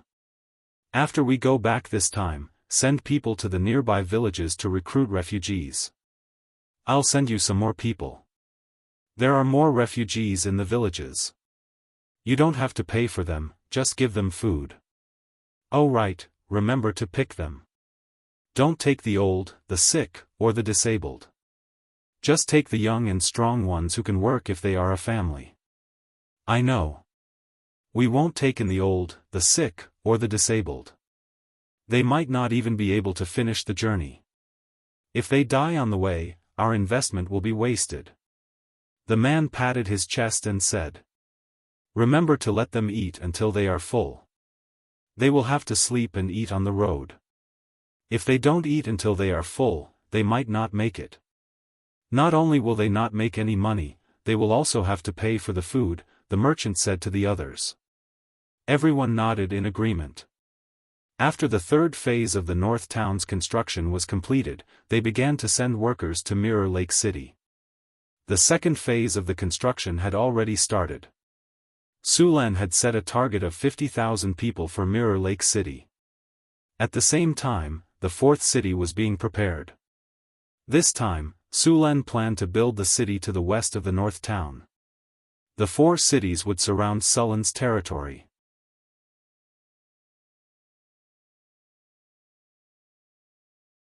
Chapter 406. The Duchy of North Wind's construction was still ongoing. From the North City to the Kingdom of Florence's Blackstone Fort, there was a 300-mile stretch of wilderness. There was not a single human city, which was very unfriendly for caravans. A small caravan without enough strength would not be able to traverse such a distance. Even for large caravans, the cost of traversing such a long stretch of wilderness was very high. It was also very dangerous. Therefore, the Duchy of North Wind's next goal was to build a new city 50 kilometers southwest of the North City. This way, not only could they expand the territory of the Duchy of North Wind, but it would also make the trade route more convenient and smooth. However, the problem that limited the Duchy of North Wind's development was still the problem of population. The most popular thing in the Duchy of North Wind was the population trade. On average, the population of the Duchy of North Wind would increase by 300 people every day. In a month, the population would increase by nearly 10,000 people. The increase in population did not cause too much of a problem for the Duchy of North Wind. For 2 years in a row, they had been reclaiming land and planting crops. Now, the food production in North Town City was enough to feed 10 times the population. In fact, this was still an undercount. There were 150,000 mu of land outside the North City. 2/3 of it was used to plant food, and the rest was used to plant other economic crops. Under the effect of the harvest altar, the potatoes in the North City could mature 3 times a year, producing more than 1,500 kilograms of potatoes. In a year, the North City's food production could reach 200,000 tons. Even so, the Duchy of North Wind did not stop reclaiming the land. By next year, the Duchy of North Wind's food production would increase again. The increase in food production brought about too many benefits. In addition to satisfying the basic needs of the people, the rest of the food was transported to the distillery and the farm. The North City's vodka production was very high. Vodka was very popular in the northern provinces, but the sales in the south were average. Every month, the North City made a lot of profits. In addition to the distillery, the rest of the food was used to develop the livestock industry. The livestock industry in the North City had moved to Centaur City. After a year of development, the livestock industry in Centaur City had developed rapidly. The number of horses in Centaur City had reached 5,000, and the number of cows and sheep had broken through 50,000. It was barely enough to meet the needs of the Duchy of North Wind. However, the number of livestock in Centaur City was still increasing. The development of the northern battlefront city was changing rapidly due to the large amount of investment. It could be said that it was the fastest developing city in the entire continent. Mirror Lake City's plan was to have a population of 50,000, and the new city they were planning to build also had a population of 50,000. In addition to the 150,000 in North Town City and 10,000 in Centaur City, the Duchy of North Wind needed a population of 260,000, and North Town City only had 170,000 to 180,000. Although the Beifeng Principality had already been established, the population trade would be the top priority of the Beifeng Principality for some time to come. By the time Sulan returned from the Desert Kingdom, it had been more than a month. Although he had been away from Northern Town for more than a month, the city hadn't been affected. Crazy and Hathaway had managed the city well. The construction of the new city in the southwest had also begun. The first batch consisted of 3,000 people. At this time, the city had already built some simple walls and some houses. The ones responsible for their safety were 500 soldiers from North Town City, including 200 spearmen, 200 archers, and 100 barbarian soldiers. After the construction of the camp was completed, Su Len would send more people to build the city. After returning to Northern Citadel, Su Luen rested for a day before going to the central square of the city. He planned to build the Martyr's Palace. Some people said that tower didn't sound nice, but now it was changed to palace. The Martyr's Palace and the Arc de Triomphe would be built as a set. Su Len planned to build both on the same central axis. The main road of North Town City would pass through the Arc de Triomphe and reach the central plaza before reaching the Martyr's Palace. When Su Len was building the city, he had reserved a lot of empty land. There was also a lot of space in the central plaza. Su Len had specially reserved a piece of land for the Martyr's Palace. After deciding to build the Martyr's Palace, the construction team from North Town City quickly arrived. The construction team had plenty of experience, so they had no problem building the basic structure of the Martyr's Palace. After Su Len gave them the blueprints of the Martyr's Palace, the construction team began construction. The construction of the Martyr's Palace required a lot of marble, and some places even required obsidian. The blueprint of the Martyr's Palace was tall and majestic. The entire structure was built with stone. There were many murals and sculptures inside the Martyr's Palace, depicting legends and battles that North Town City had experienced. After arranging the construction of the Martyr's Palace, Su Len only needed to visit it every day. Once the construction was complete, he also needed to place 2 battle soul stones inside the Martyr's Palace. Only then would the Martyr's Palace be considered complete. Without the battle soul stones, the Martyr's Palace would only be a grand hall at most. It wouldn't have any special effects. Adept Tower, Astrology Platform. After a satisfying battle, Su Len shifted into a more comfortable position. He had just gotten his fill. His fighting spirit had soared after living in the desert for more than a month. After venting, his body felt refreshed. By the time he got out of bed, it was already late in the morning. A faint fragrance lingered at the tip of Su Len's nose. Several body scents mixed together, intoxicating Su Len. 4 beautiful faces entered his sight. He had tormented himself quite a bit last night. Even the little succubus Chris and dragon warlock Phyllis, who had powerful physiques, were exhausted. There were still traces of last night's frenzy on their bodies.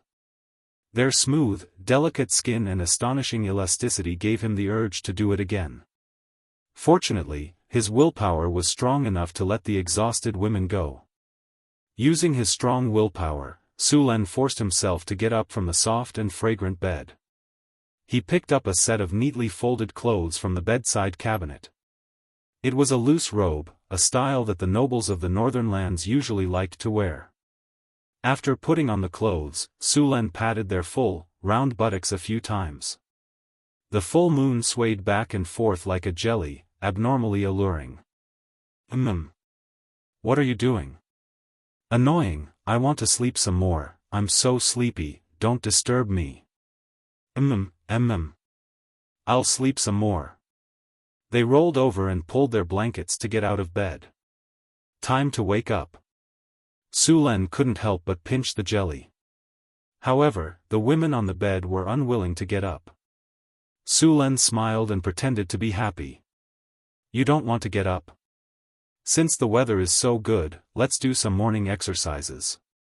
With that, he pulled Alex up by the waist and curled his legs into a triangular stabilizing position. No, I'll get up right away. Hearing Su Len's words, Hathaway, Alex, Chris, and Phyllis instantly regained their vitality and scrambled to get up. Don't you want to do some morning exercises? You know, a good day starts in the morning. Su Len pretended to be very regretful and said. The women rolled their eyes and got up with a frown. The breakfast in the Wizard Tower was very simple, but it was made with great care. Milk, bread, and a few pieces of delicious ham were all it took. After lunch, Sulan and Hathaway went to the laboratory, and then took out the high-grade golem he obtained from the desert ruins, this time from the storage space. A 3-meter-tall golem covered in silver-white metal appeared in the laboratory. "This is the golem you encountered in the desert ruins? It looks very powerful." Hathaway's eyes lit up when she saw the golem. This kind of high-grade golem looked extraordinary at first glance, with a strong sense of science fiction in the interstellar era. Yes, this thing was very difficult to deal with in the underground ruins. If it weren't for the lack of maintenance for thousands of years and the lack of weight, it would have been very difficult to take it down. Sulan patted the golem and said, "You don't know, but this high-grade golem has a powerful equipment, the elemental fissure light blade. This thing is very destructive, and its sharpness is amazing. Ordinary weapons will break with just a touch, and in terms of sharpness alone, it has surpassed legendary weapons." "Elemental fissure light blade? Are you sure?" Hearing Sulan's words, Hathaway immediately asked in surprise. "Yes, I've seen it used." Hathaway said with a look of joy, "The elemental fissure light blade is a very powerful technology. Weapons made with this technology can reach the power of divine weapons, and can break the divine power field of gods and cause damage to gods." "So powerful." Sulan looked surprised, and then asked a little strangely, "Then why did I feel that it was only at the legendary level when I encountered it last time?" This technology was first developed by the great arcanists to deal with the abominations. The abominations have the same divine power field as the gods. Later, when the arcanists and the gods went to war, this weapon was used to deal with the gods. When you encountered it, their energy was almost exhausted, so naturally, it was impossible to activate the strongest level. You should know that the elemental fissure light blade is a charged weapon. To reach the power of a divine weapon, it needs to be infused with all the energy of the elemental pool. As for reaching the power of killing gods, the energy required is even more powerful. Only a strategic building at the level of the floating city can support it. So strong. Sulan was slightly surprised. Fortunately, these golems had lost their abundant energy. Otherwise, if this thing had reached the level of a divine weapon, Sulan would have been in danger at that time.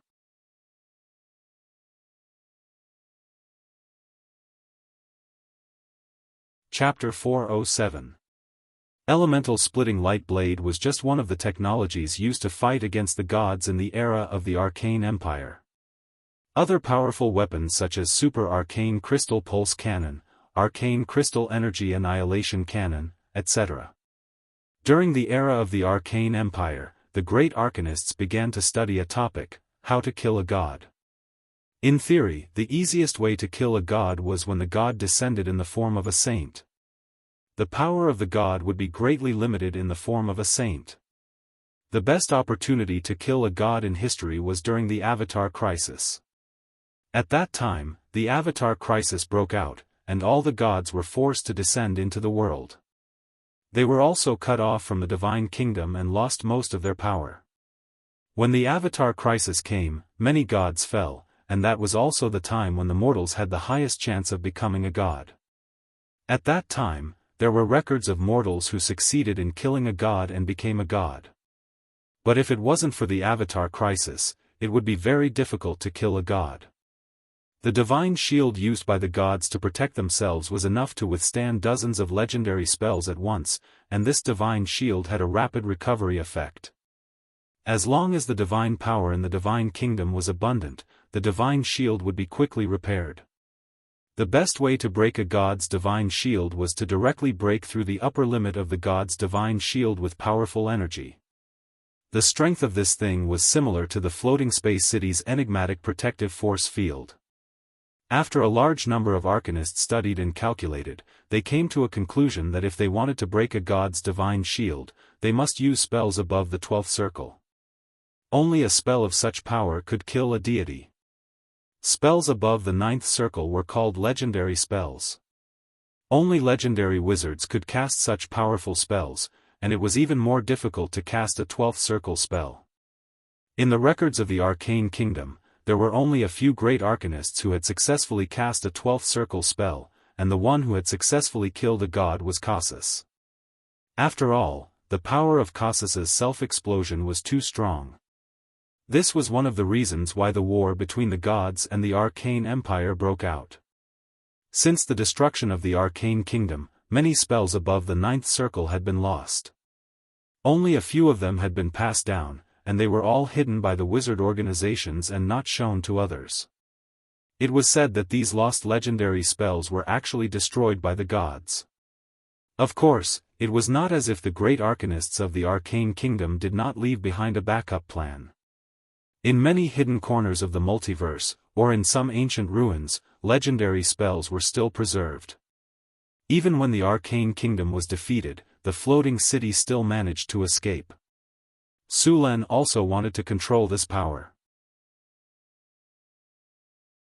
Although he did not plan to kill a god, for his own safety, he had to control this power. As for entrusting his safety to the mercy of the gods, Su Lin would not make such a mistake. In Sullen's previous life on the Blue Planet, history had taught him over and over again how unreliable it was to rely on other people's promises. The most obvious example was Ukraine. When the Red Bears disintegrated, Ukraine became independent. When Ukraine was independent, it had hundreds of thousands of troops, aircraft, artillery, tanks, and missiles. It even had 1,000 nuclear warheads. In the end, it was tricked by the NATO countries and destroyed all its nuclear warheads for only $10 million. At the same time, it also got a promise that it would not use nuclear weapons on Ukraine. As a result, Ukraine really believed it. Of course, there were also economic reasons. They were too poor. In the end, all nuclear weapons were destroyed. After the destruction of nuclear weapons, what happened to Ukraine in the end? From the world's third strongest military power, it became a small country that was bullied at will. If Ukraine could leave behind nuclear weapons, then they would now be an important force to maintain the world's nuclear peace, instead of an insignificant small country that was wantonly bullied. This high-level golem is for you to study. See if you can repair it for my use. Su Lin patted the high-level golem and said, "Okay, I'll try to repair it." Hathaway looked at the golem and said, "This golem is not badly damaged. Although its legs and head were cut off, the core of the golem's soul is not damaged. I'll try to reconnect the legs and head. This golem contains too much knowledge that I haven't mastered. I think after careful study, I'll definitely master a lot of precious high-level knowledge." Su Lin nodded. "Then it's up to you. If this one is not enough, then I'll go to those ancient ruins to look. There are so many ruins, it's still possible to find one or two high-level golems. By the way, did you find the super arcane crystal pulse cannon in the desert ruins this time? This thing is the main attack method of the wizard tower. Our wizard tower doesn't have this kind of strategic weapon yet," Hathaway said. "The super arcane crystal pulse cannon, I haven't seen this thing in the ruins." Su Lin shook his head and said, "There are not many weapons of this level that can be left until now." The super arcane crystal pulse cannon was also known as the magic cannon. This kind of weapon did not need to be loaded with ammunition, injected with energy, and then fired with a bang. In fact, the super arcane crystal pulse cannon looked like a pillar, about 15 meters tall and slightly conical. The energy was provided by the elemental pool, and it was very powerful. When it was fired, a strong beam of light would appear. This beam of light was very fast, and at the same time, it had strong penetrative and destructive power. The lowest power was a level 9 spell, and the highest could reach level 11 or even level 12. After giving the golem to Hathaway, Su Lin left the wizard tower. After returning to the Lord's castle, Su Lin checked the territory's accounts. The wizard tower spent the most money. On average, it cost 250,000 kinnar to buy materials every month. The rest was the military and construction expenses of the northern town, and the immigration expenses. In this way, although there were hot products such as white sugar, paper, and rum, the northern town still spent more than it earned. If it weren't for the mineral support of the underground world, the northern town would have been unable to make ends meet. As for the construction of the floating space tower and even the floating space city in the future, the cost was even more astronomical. According to the estimation of the Arcane Kingdom, the construction of a floating space tower would cost about 50 million kinnar, and the construction of a floating space city would cost more than 1 billion kinnar. Of course, this was only the capital, and there were many resources that money couldn't buy. Just like the mice energy nucleus, who could buy it? Without the mice energy nucleus, the floating space city couldn't fly even if it was built. The mice energy nucleus was said to be a magical item created by the Arcane Kingdom in the early days with the help of the goddess of Arcana. The energy of the mice energy nucleus covered a radius of 1.6 kilometers, which was more than enough to build a floating space city with a population of 50,000.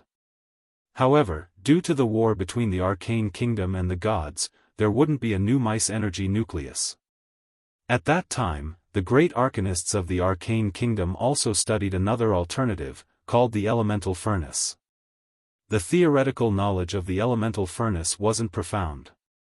It could obtain a huge amount of energy through the fission of elements. However, although the energy provided by the fission of elements was large, it still couldn't compare to the mice energy nucleus. This technology was later used in the floating space tower. Later, the arcanists developed a more powerful elemental furnace technology, elemental fusion. The energy produced by elemental fusion was 10 times or 100 times more than elemental fission, but this technology was broken through too late. At the end of the war, this technology was born.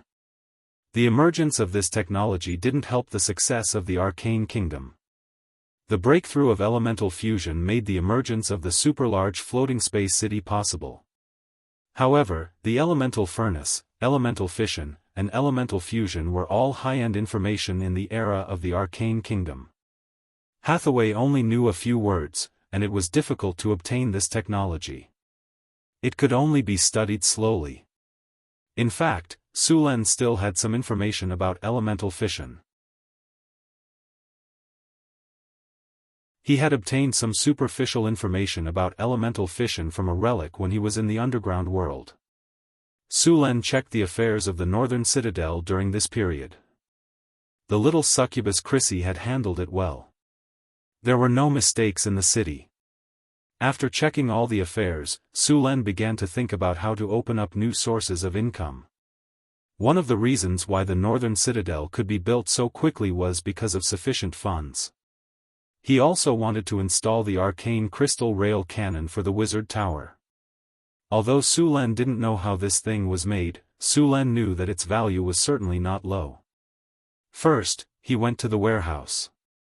Sulen stored the arcane gold coins he had obtained from the storage space, as well as the more than 300 magic gems he had found in the relic. These things were almost enough to cover the expenses of the wizard tower for a while. After leaving the warehouse, Sulen went to the winery. The most popular product in the winery was vodka. However, although vodka was sold in large quantities, its price was slightly lower. The price of rum was higher, but the production of rum was low. Sulen thought for a moment and decided to try to see if he could make perfume.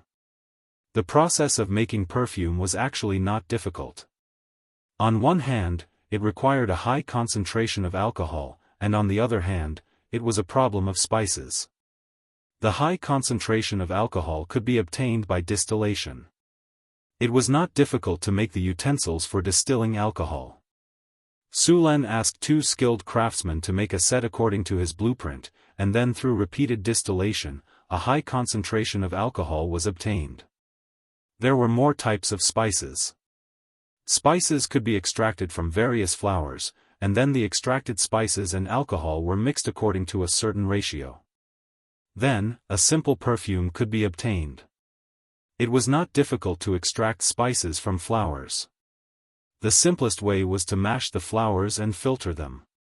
Although the technology in this world was not as advanced as in his previous life, in many cases, the effect of spells was no weaker than that of technology, or even stronger.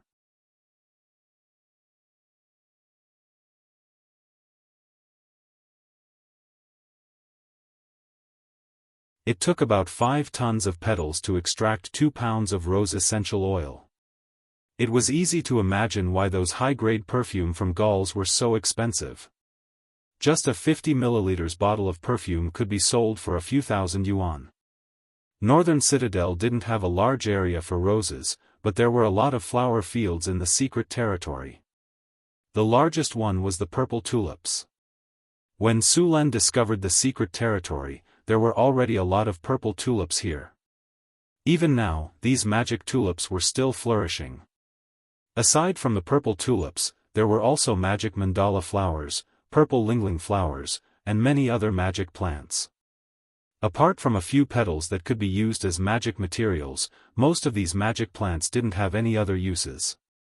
Su Len planned to collect the flowers of these magic plants and extract their essential oil. After seeing the harpies collect a lot of petals, Su Len began to extract the essential oil. Although this world didn't have the advanced machines of his previous world, most of the time, magic could also do this. The bloodline extraction runic array could not only extract bloodlines, but also other substances after some simple modifications. There was also a laboratory in the secret territory. Su Len drew a modified extraction runic array in the laboratory. Then, he placed the 100 kilograms of mandala flower petals in the center of the runic array. As soon as the 100 kilograms of petals were taken out, the surrounding air was filled with a rich floral fragrance. With a snap of his fingers, the energy channel of the laboratory opened and the energy of the elemental pool entered the laboratory. After connecting to the energy of the elemental pool, a light flashed and the runic array began to operate. The light gathered and the mandala flower petals in the runic array quickly disappeared. In a short while, all the mandala flower petals were engulfed by the light. Then, the runic array operated for 10 minutes before stopping. When all the light dissipated, the mandala flower petals that were originally placed in the runic array had all disappeared. Instead, they were replaced by a transparent liquid and some gray powder.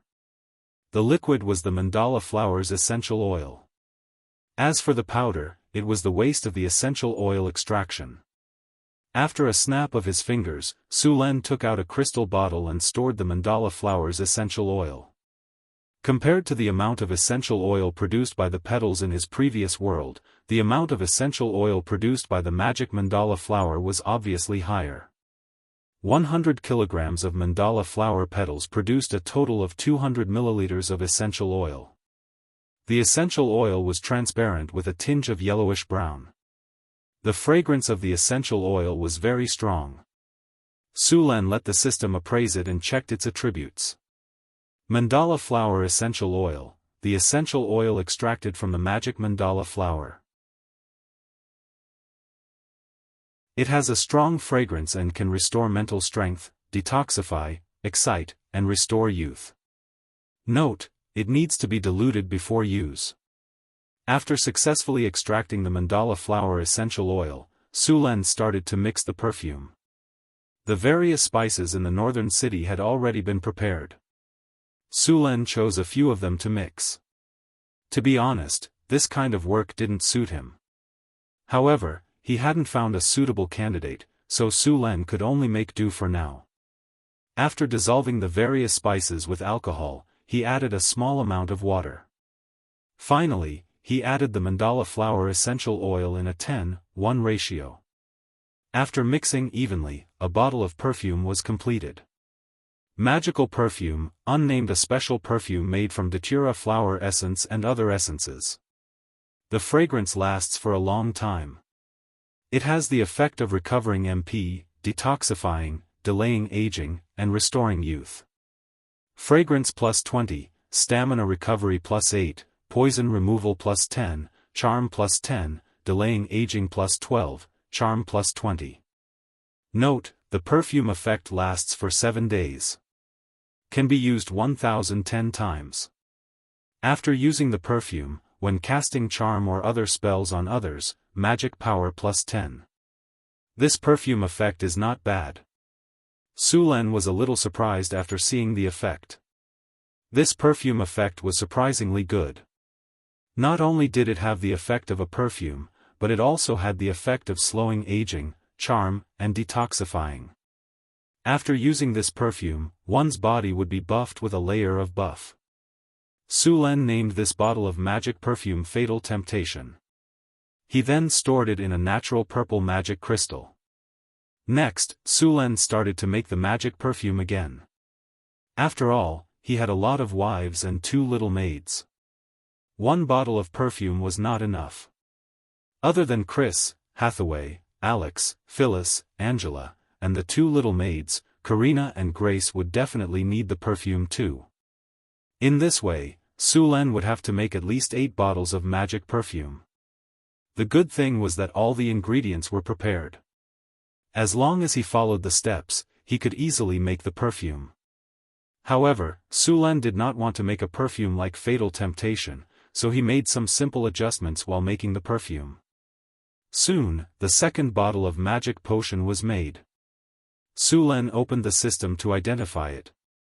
This bottle of perfume was a little different from the previous bottle.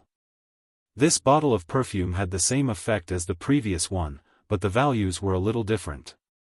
Next, Su Len started to experiment while making the perfume. After a few tries, he finally made the best perfume formula. Su Len stretched his body and looked at the magic perfume in front of him. This was no longer a simple perfume. Even if he wanted to sell it, the price would be very high. This thing could only be sold to the female wizards. If Su Len wanted to sell the perfume, he could only make a more ordinary version. The most important thing for this kind of magic perfume to have such a powerful effect was the ingredients.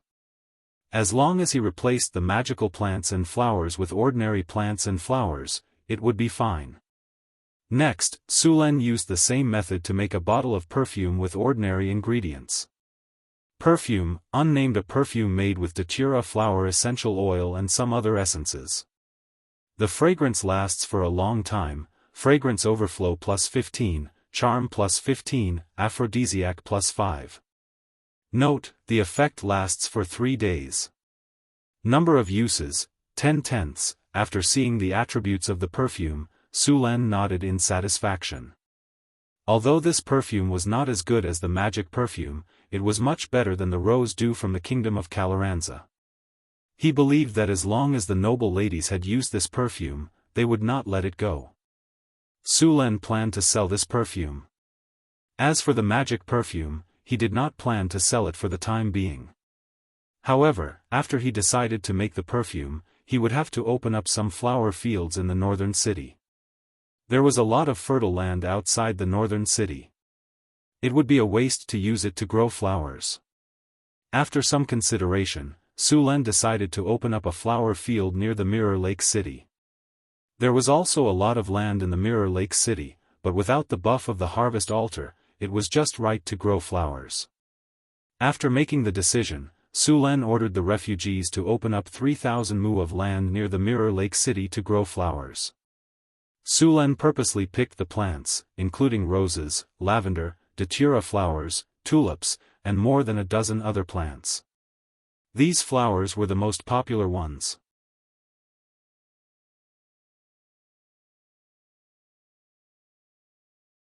Chapter 409. Is this the perfume you made? Does it really have the effects you said? Chris held an amethyst bottle and played with it curiously. Su Len smiled slightly and said, "Of course it does. If you don't believe me, you can try it yourself." Okay. Chris immediately opened the crystal bottle and sprayed a few times on herself. It smells so good. As soon as she sprayed it out, a pleasant fragrance filled the air. At the same time, Chris, who was already very beautiful, seemed to have a faint aura around her body at this moment.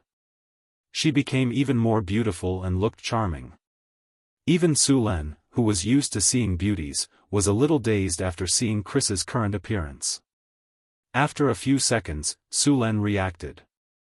He snapped his fingers and a light flashed. Then, a water mirror as tall as a person appeared in the room. Look at the effect. Is this the effect of the perfume?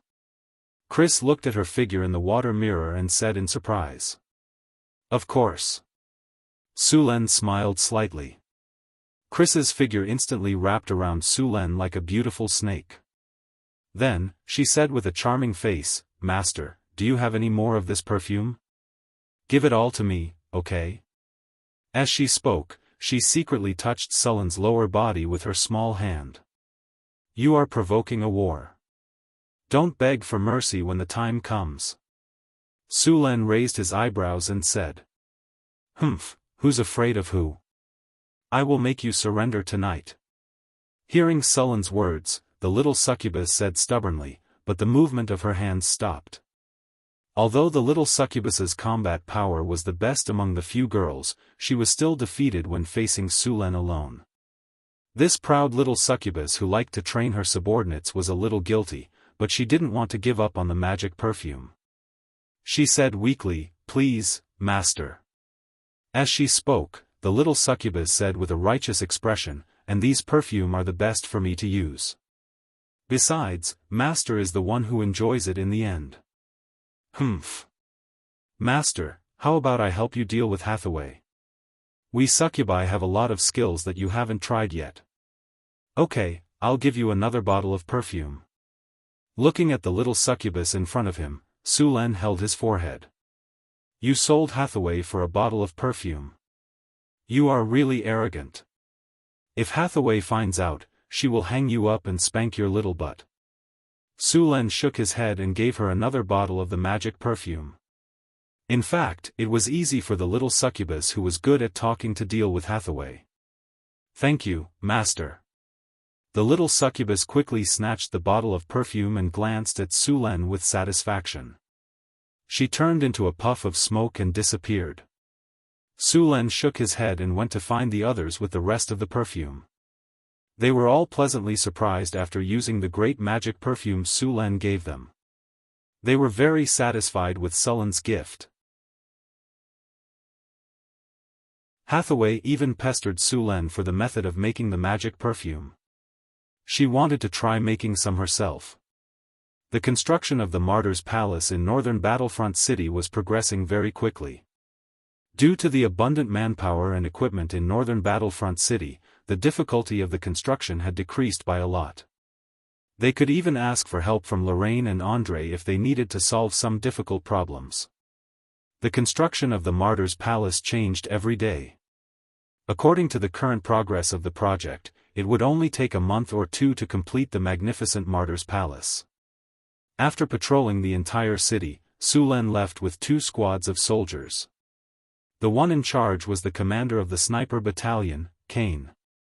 Due to the expansion of his territory and the construction of the new city, Sulen sent out the heroes under his command.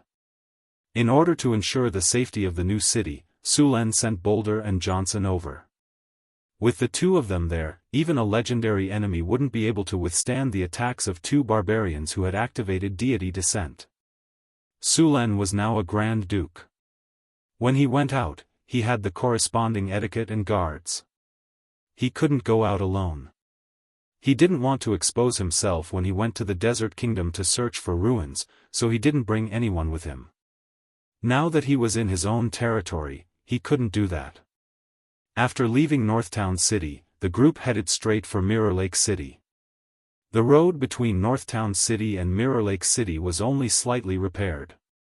Sulen frowned slightly. He planned to have the City Hall repair the road when he returned.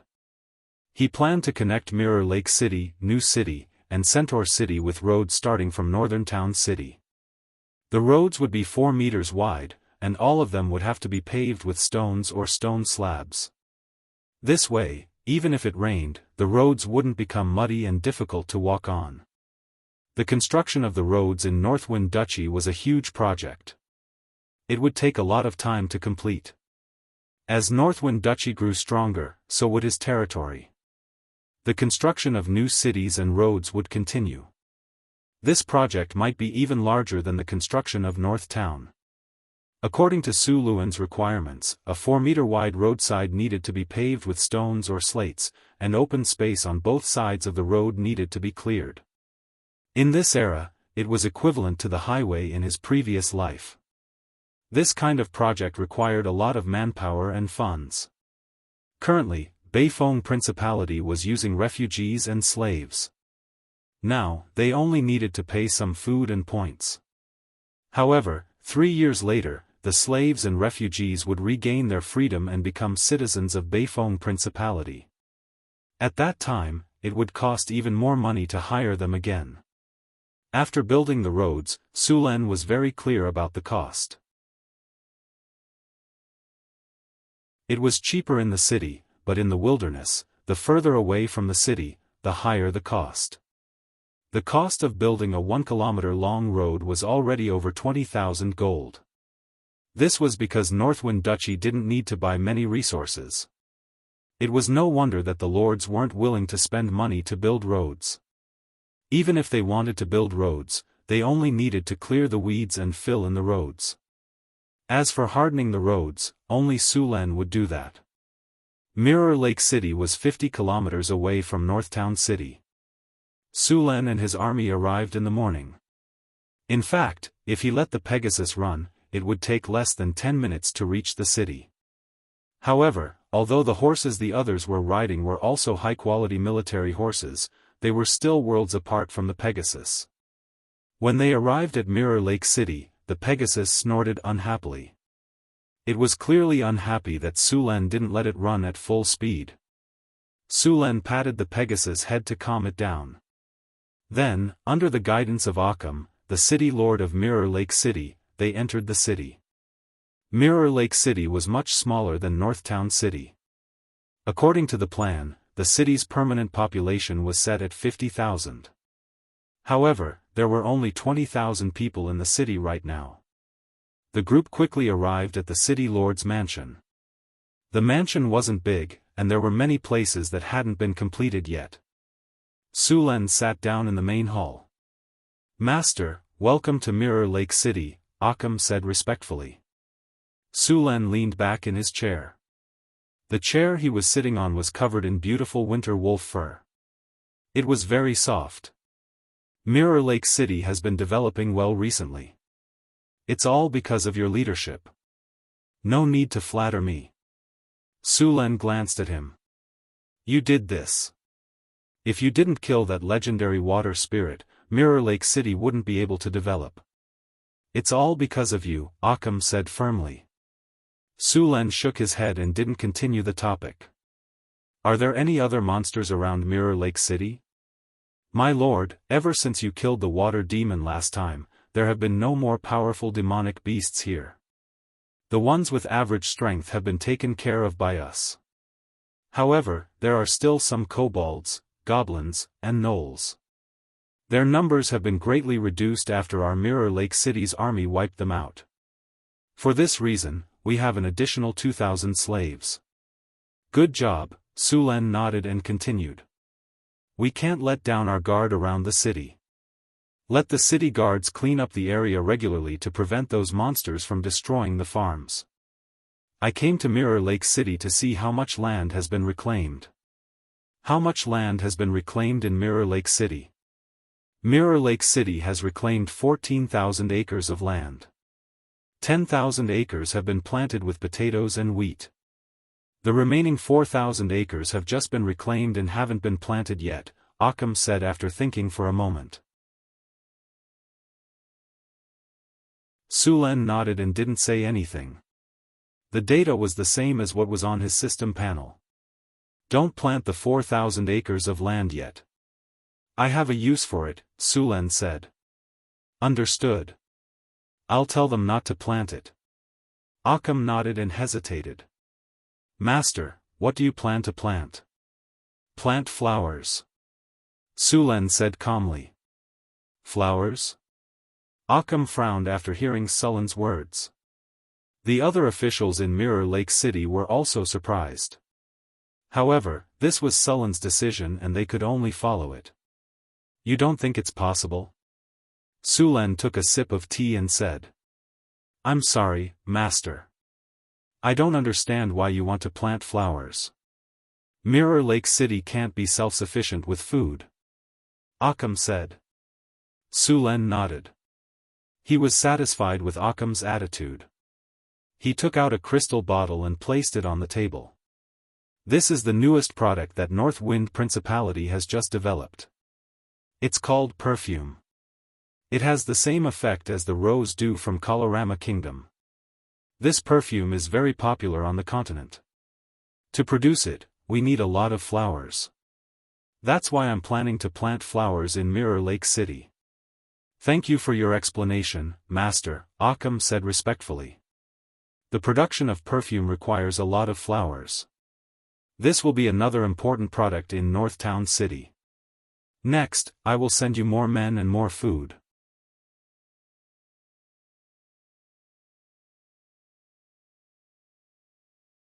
Chapter 410. Originally, Su Luan planned to plant 3,000 mu of land first, but he didn't expect that there were 4,000 mu of open land in Jianghu City. Then he planted all kinds of flowers, such as roses, jasmine, lavender, violets, tulips, datura, and so on. Mirror Lake City had plenty of water and sunlight, so it was very suitable for planting flowers. Su Len asked the caravan to buy a lot of flowers for them to plant. It also took time for flowers to grow. In order to produce perfume, Su Luan asked people to collect some wildflowers first. Now it was the midsummer season, and wildflowers were everywhere in the wilderness. With some effort, they could still pick a lot. After staying in Mirror Lake City for a day, Su Len brought people back to Northtown City. Su Len picked a piece of land in Northtown City and asked the workers to build a perfume factory there. It was called a factory, but it wasn't much bigger than a private workshop. However, a sparrow might be small, but it had all the essentials. The perfume Su Len was going to make wasn't difficult. The blacksmiths in Northtown City could make all the tools they needed. Even if the blacksmiths couldn't make the tools, they could make one with magic. Su Len then arranged for some workers to learn the steps of making perfume. The workers in the winery purified the alcohol, and the materials were mixed in the factory. The only technical difficulty was the production of the flower essential oil, which needed to be extracted from runes. Fortunately, the amount of flower essential oil used wasn't a lot. Su Len only needed to spend some time to produce a dozen kilograms, and it would be enough for them to use for a long time. After everything was ready, the factory started to produce the perfume. The good perfume was all bottled in beautiful natural crystals. These crystals were of high quality, and after being polished by professional craftsmen, the bottles alone were worth a lot. In order to sell a product at a high price, other than the quality of the product itself, another important factor was the packaging. Just like in his previous life, during the Mid-Autumn Festival, there were all kinds of beautifully packaged mooncakes in the shopping malls. A box cost thousands of yuan, and there were only 5 or 6 mooncakes in it. The cost was at most a dozen yuan, but the packaging could instantly increase the price by dozens of times. If he wanted to sell the perfume at a high price, he naturally had to prepare beautiful packaging for it. It had to be the kind that looked expensive at first glance. When some of these perfumes were produced, Su Len would sell them. Currently, there were more than 30 caravans trading with Northtown City, such as sugar and rum. Each of these caravans was backed by a great noble or a direct member of the royal family. There was no need to worry about the sales of such high-end perfume. As for the price, it was set at 50 kinar per bottle. Of course, considering that the perfume was a new product, the merchants were doubtful. Su Len gave them a condition. After buying 50 bottles of perfume, they could add 50 kilograms of sugar or 200 bottles of rum. Su Len had never released the sales of the goods that were in high demand in Northern Town City. Instead, they used a trading certificate system. In other words, they were selling them in limited quantities. It was hunger marketing. This method had been used by many merchants in his previous life. However, in this world, Su Len was the first to use it. The advantage of doing so was that their goods could be sold at a higher price. After all, if they were to sell freely, even if they had a lot of luxury goods like white sugar, they would become worthless. He did not intend to sell his sugar and rum at a cheap price. What good would it do him if it became cheap? Earn more money? Small profits but quick turnover? He would only do that if he lost his mind. He only needed to sell 1% of the perfume to make a huge profit. Why would he sell all of it to suppress the profits? No one was competing with him. This time, in order to increase the sales of the perfume, Su Len used the method of bundling sales. The merchants who wanted more sugar could only accept this method. The first batch of perfume produced 2,000 bottles. As long as each merchant bought 100 bottles, they could all be sold. Even if there were some left, Su Len would let the caravans in northern town city sell them. After the feedback, they would continue to produce the perfume.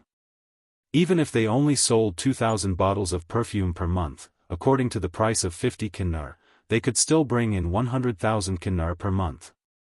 It would take a lot of money to build a kingdom from poverty. Su Len had to keep making money. After handing over the perfume matter, Su Len had nothing to do and started to wander around the city.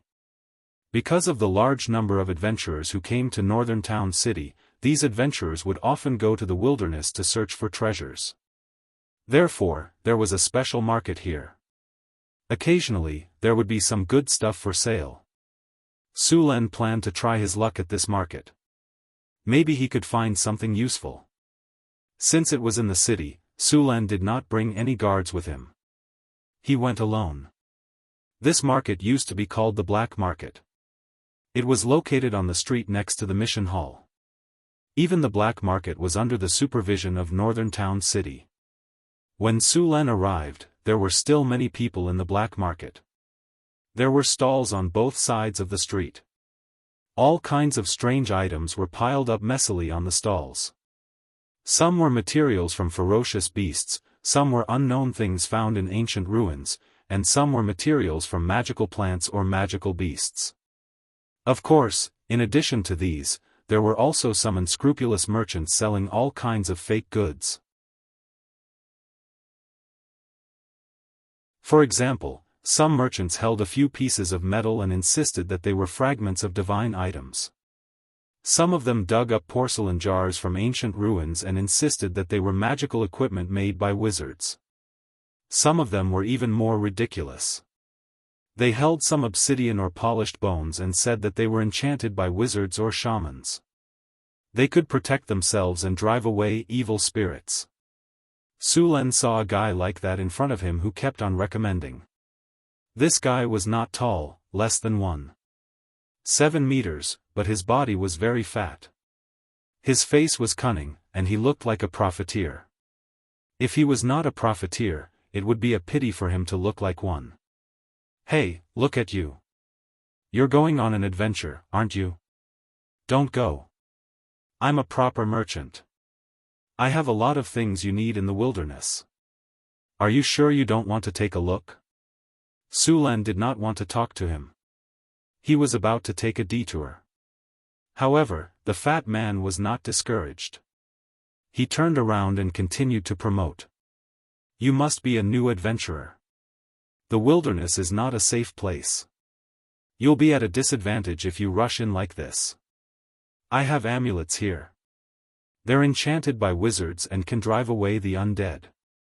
I also have holy water. Not only can it deal with monsters, but it can also heal injuries. Oh right, there's also this. It's a wilderness survival guide. I spent a lot of money to hire over 100 adventurers who often go deep into the wasteland to write this book. It records the various monsters in the wasteland, the places where they often appear, and some dangerous areas. It's definitely worth the money. Wen Dern followed Su Len and kept on recommending all kinds of products. However, Su Len kept on walking and ignored him. Seeing this, Wendell gritted his teeth, trotted 2 steps to the front of Su Len, and directly blocked his way. He spread his feet, grabbed his collar with both hands, and then, like a perverted exhibitionist, directly lifted his clothes with a swish. Su Luan was startled, thinking that he had encountered a pervert. He almost took out his storm battle halberd and smashed him away. As a result, after this guy opened his clothes, he found that the inside of his clothes was filled with all kinds of goods. What do you think? These are all my collections. Do you like any of them? Tell me and I'll sell them to you at a cheap price. I like you, so I'm selling them to you. Su Len glanced at them. They were either wood carvings, stone carvings, or things made of broken bones. He was about to leave when he suddenly felt a strange energy wave. Looking closely, it was a somewhat strange statue. This statue should be made of some kind of wood, but Su Len did not recognize it. The statue's carving was rough and looked like it was made by an apprentice. The statue looked like a priest who was kneeling and praying. However, the strange thing was that there was a hole in the statue's heart. Su Len felt that the statue in front of him contained a very strange energy, which gave Su Len a familiar feeling.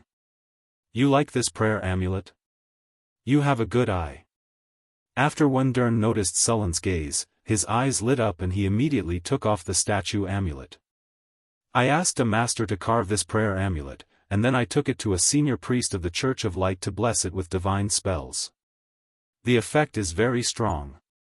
With this amulet, ghosts, skeletons, and undead will have to retreat. As he spoke, Wundern handed over the amulet. Su Len reached out and took it. The statue amulet did not feel rough like wood. On the contrary, its surface was very smooth, as if it was wrapped in a layer of paste. The statue was of a woman. The woman's eyes were closed slightly, as if she was praying. The corners of her mouth were slightly raised. She looked very peaceful, but it gave Su Len a strange feeling. The smile on the woman's mouth looked more like a mockery. Where did you get this statue? Su Len suddenly interrupted Wundern's chatter. I asked a master to carve this statue, and then I asked a priest of the Church of Light to bless it with divine spells. This is the best amulet I have. It only costs 5 kinnar. Su Len stared coldly at Wundern and did not speak. After seeing Sullen's gaze, Wundern smiled and then made a gesture. How about 4 kinnar? More? Then 3. Take it as a sign of friendship. This was blessed by the priest. 2.5 kinnar. I can't go any lower. You have to let me make some money. Wundern gritted his teeth and said.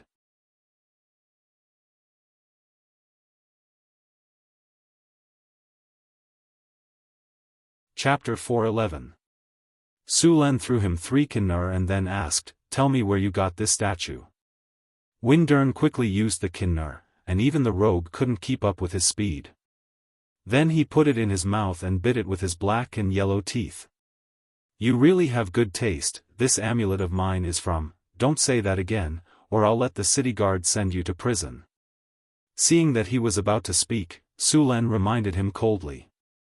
What bullshit priest's blessing? Although there were energy fluctuations on it, it was definitely not a priest's blessing. And Su Len suspected that this guy didn't even know that there was energy on the statue. Wundern opened his mouth, but after seeing Sullen's cold eyes, he obediently swallowed the next words back into his stomach. After hesitating for a moment, he said, I accidentally picked up this amulet. Where did you pick it up? Su Len asked. On the road outside the city. Su Len was silent for a while. It was not easy to find the owner of this statue if he picked it up outside the city. After confirming that he couldn't get any useful information, Su Len waved at the city guards not far away, and 2 city guards immediately came over. Arrest him and send him to prison. The crime is selling fake goods. Yes, sir. Sir, please don't, sir, I was blind, I didn't know it was you, I'll give you the money, please let me go this time. After seeing the city guards coming over, Wundern already felt that something was wrong, but before he could escape, he was directly captured.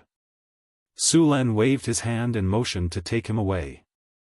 After dealing with the profiteer, Su Len didn't want to continue shopping and left the market with the statue he just bought. After returning, Su Len took the statue directly to the wizard tower and then found Hathaway. "Aren't you making perfume? How come you have time to find me?" Hathaway took off her gold-rimmed glasses and said. "Look at this thing." Su Len took out the statue and said. Hathaway took the statue in Su Len's hand and looked at it, and said hesitantly, "This is, evil god statue?" Su Len nodded. "It should be, the power in it should be the evil god's divine power. Where did you get it? Is there an evil god in the territory?" Hathaway said solemnly. "I bought it from a profiteer. According to him, it was picked up outside the city." Su Len poured himself a cup of black tea. "So you want to find the original owner of this statue?" Hathaway immediately understood Su Luen's plan. Su Len nodded and said, "Now, we can only try your object-seeking spell." The object-seeking spell also belonged to the divination school, and it was widely used. It could be used to find people based on some objects or even auras.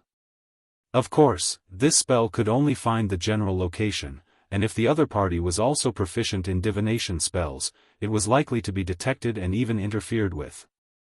"Okay, I'll prepare it now." Hathaway nodded and agreed.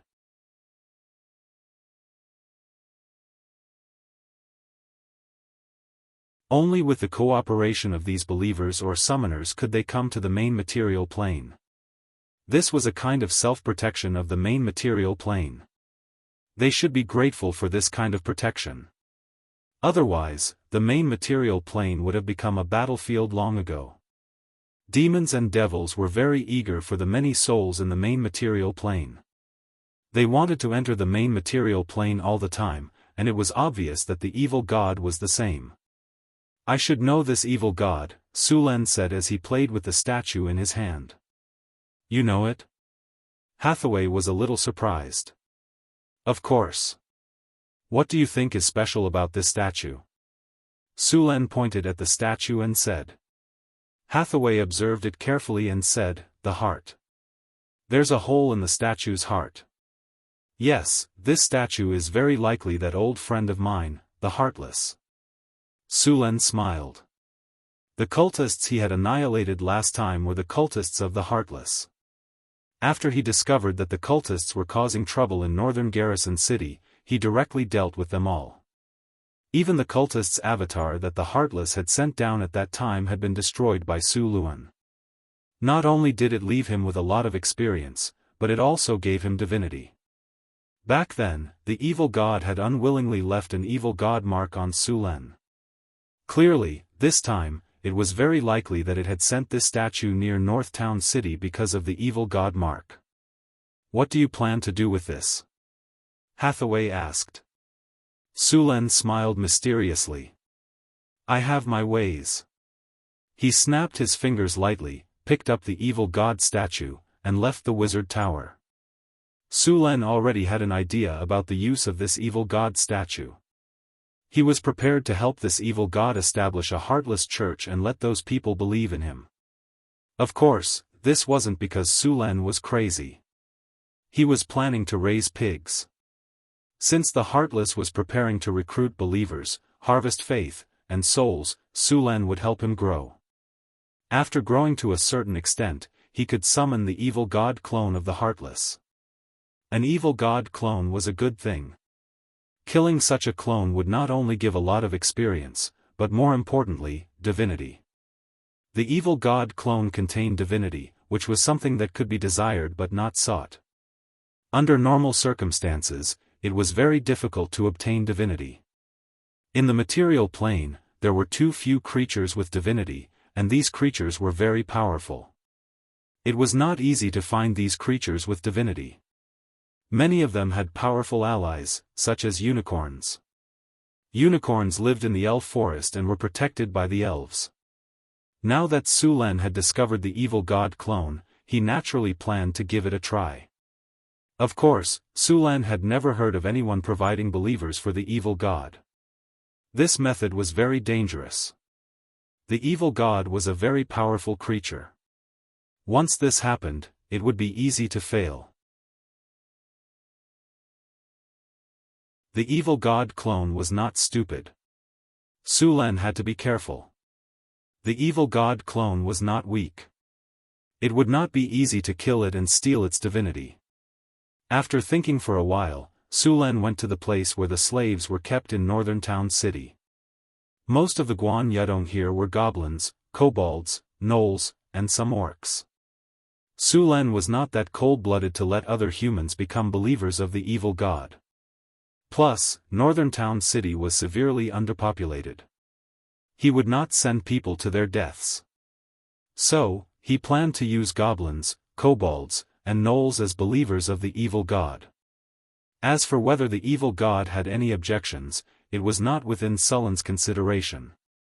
The evil god would not care so much as long as there were believers providing him with faith power. There were a lot of kobolds and gnomes in northern Battlefront City.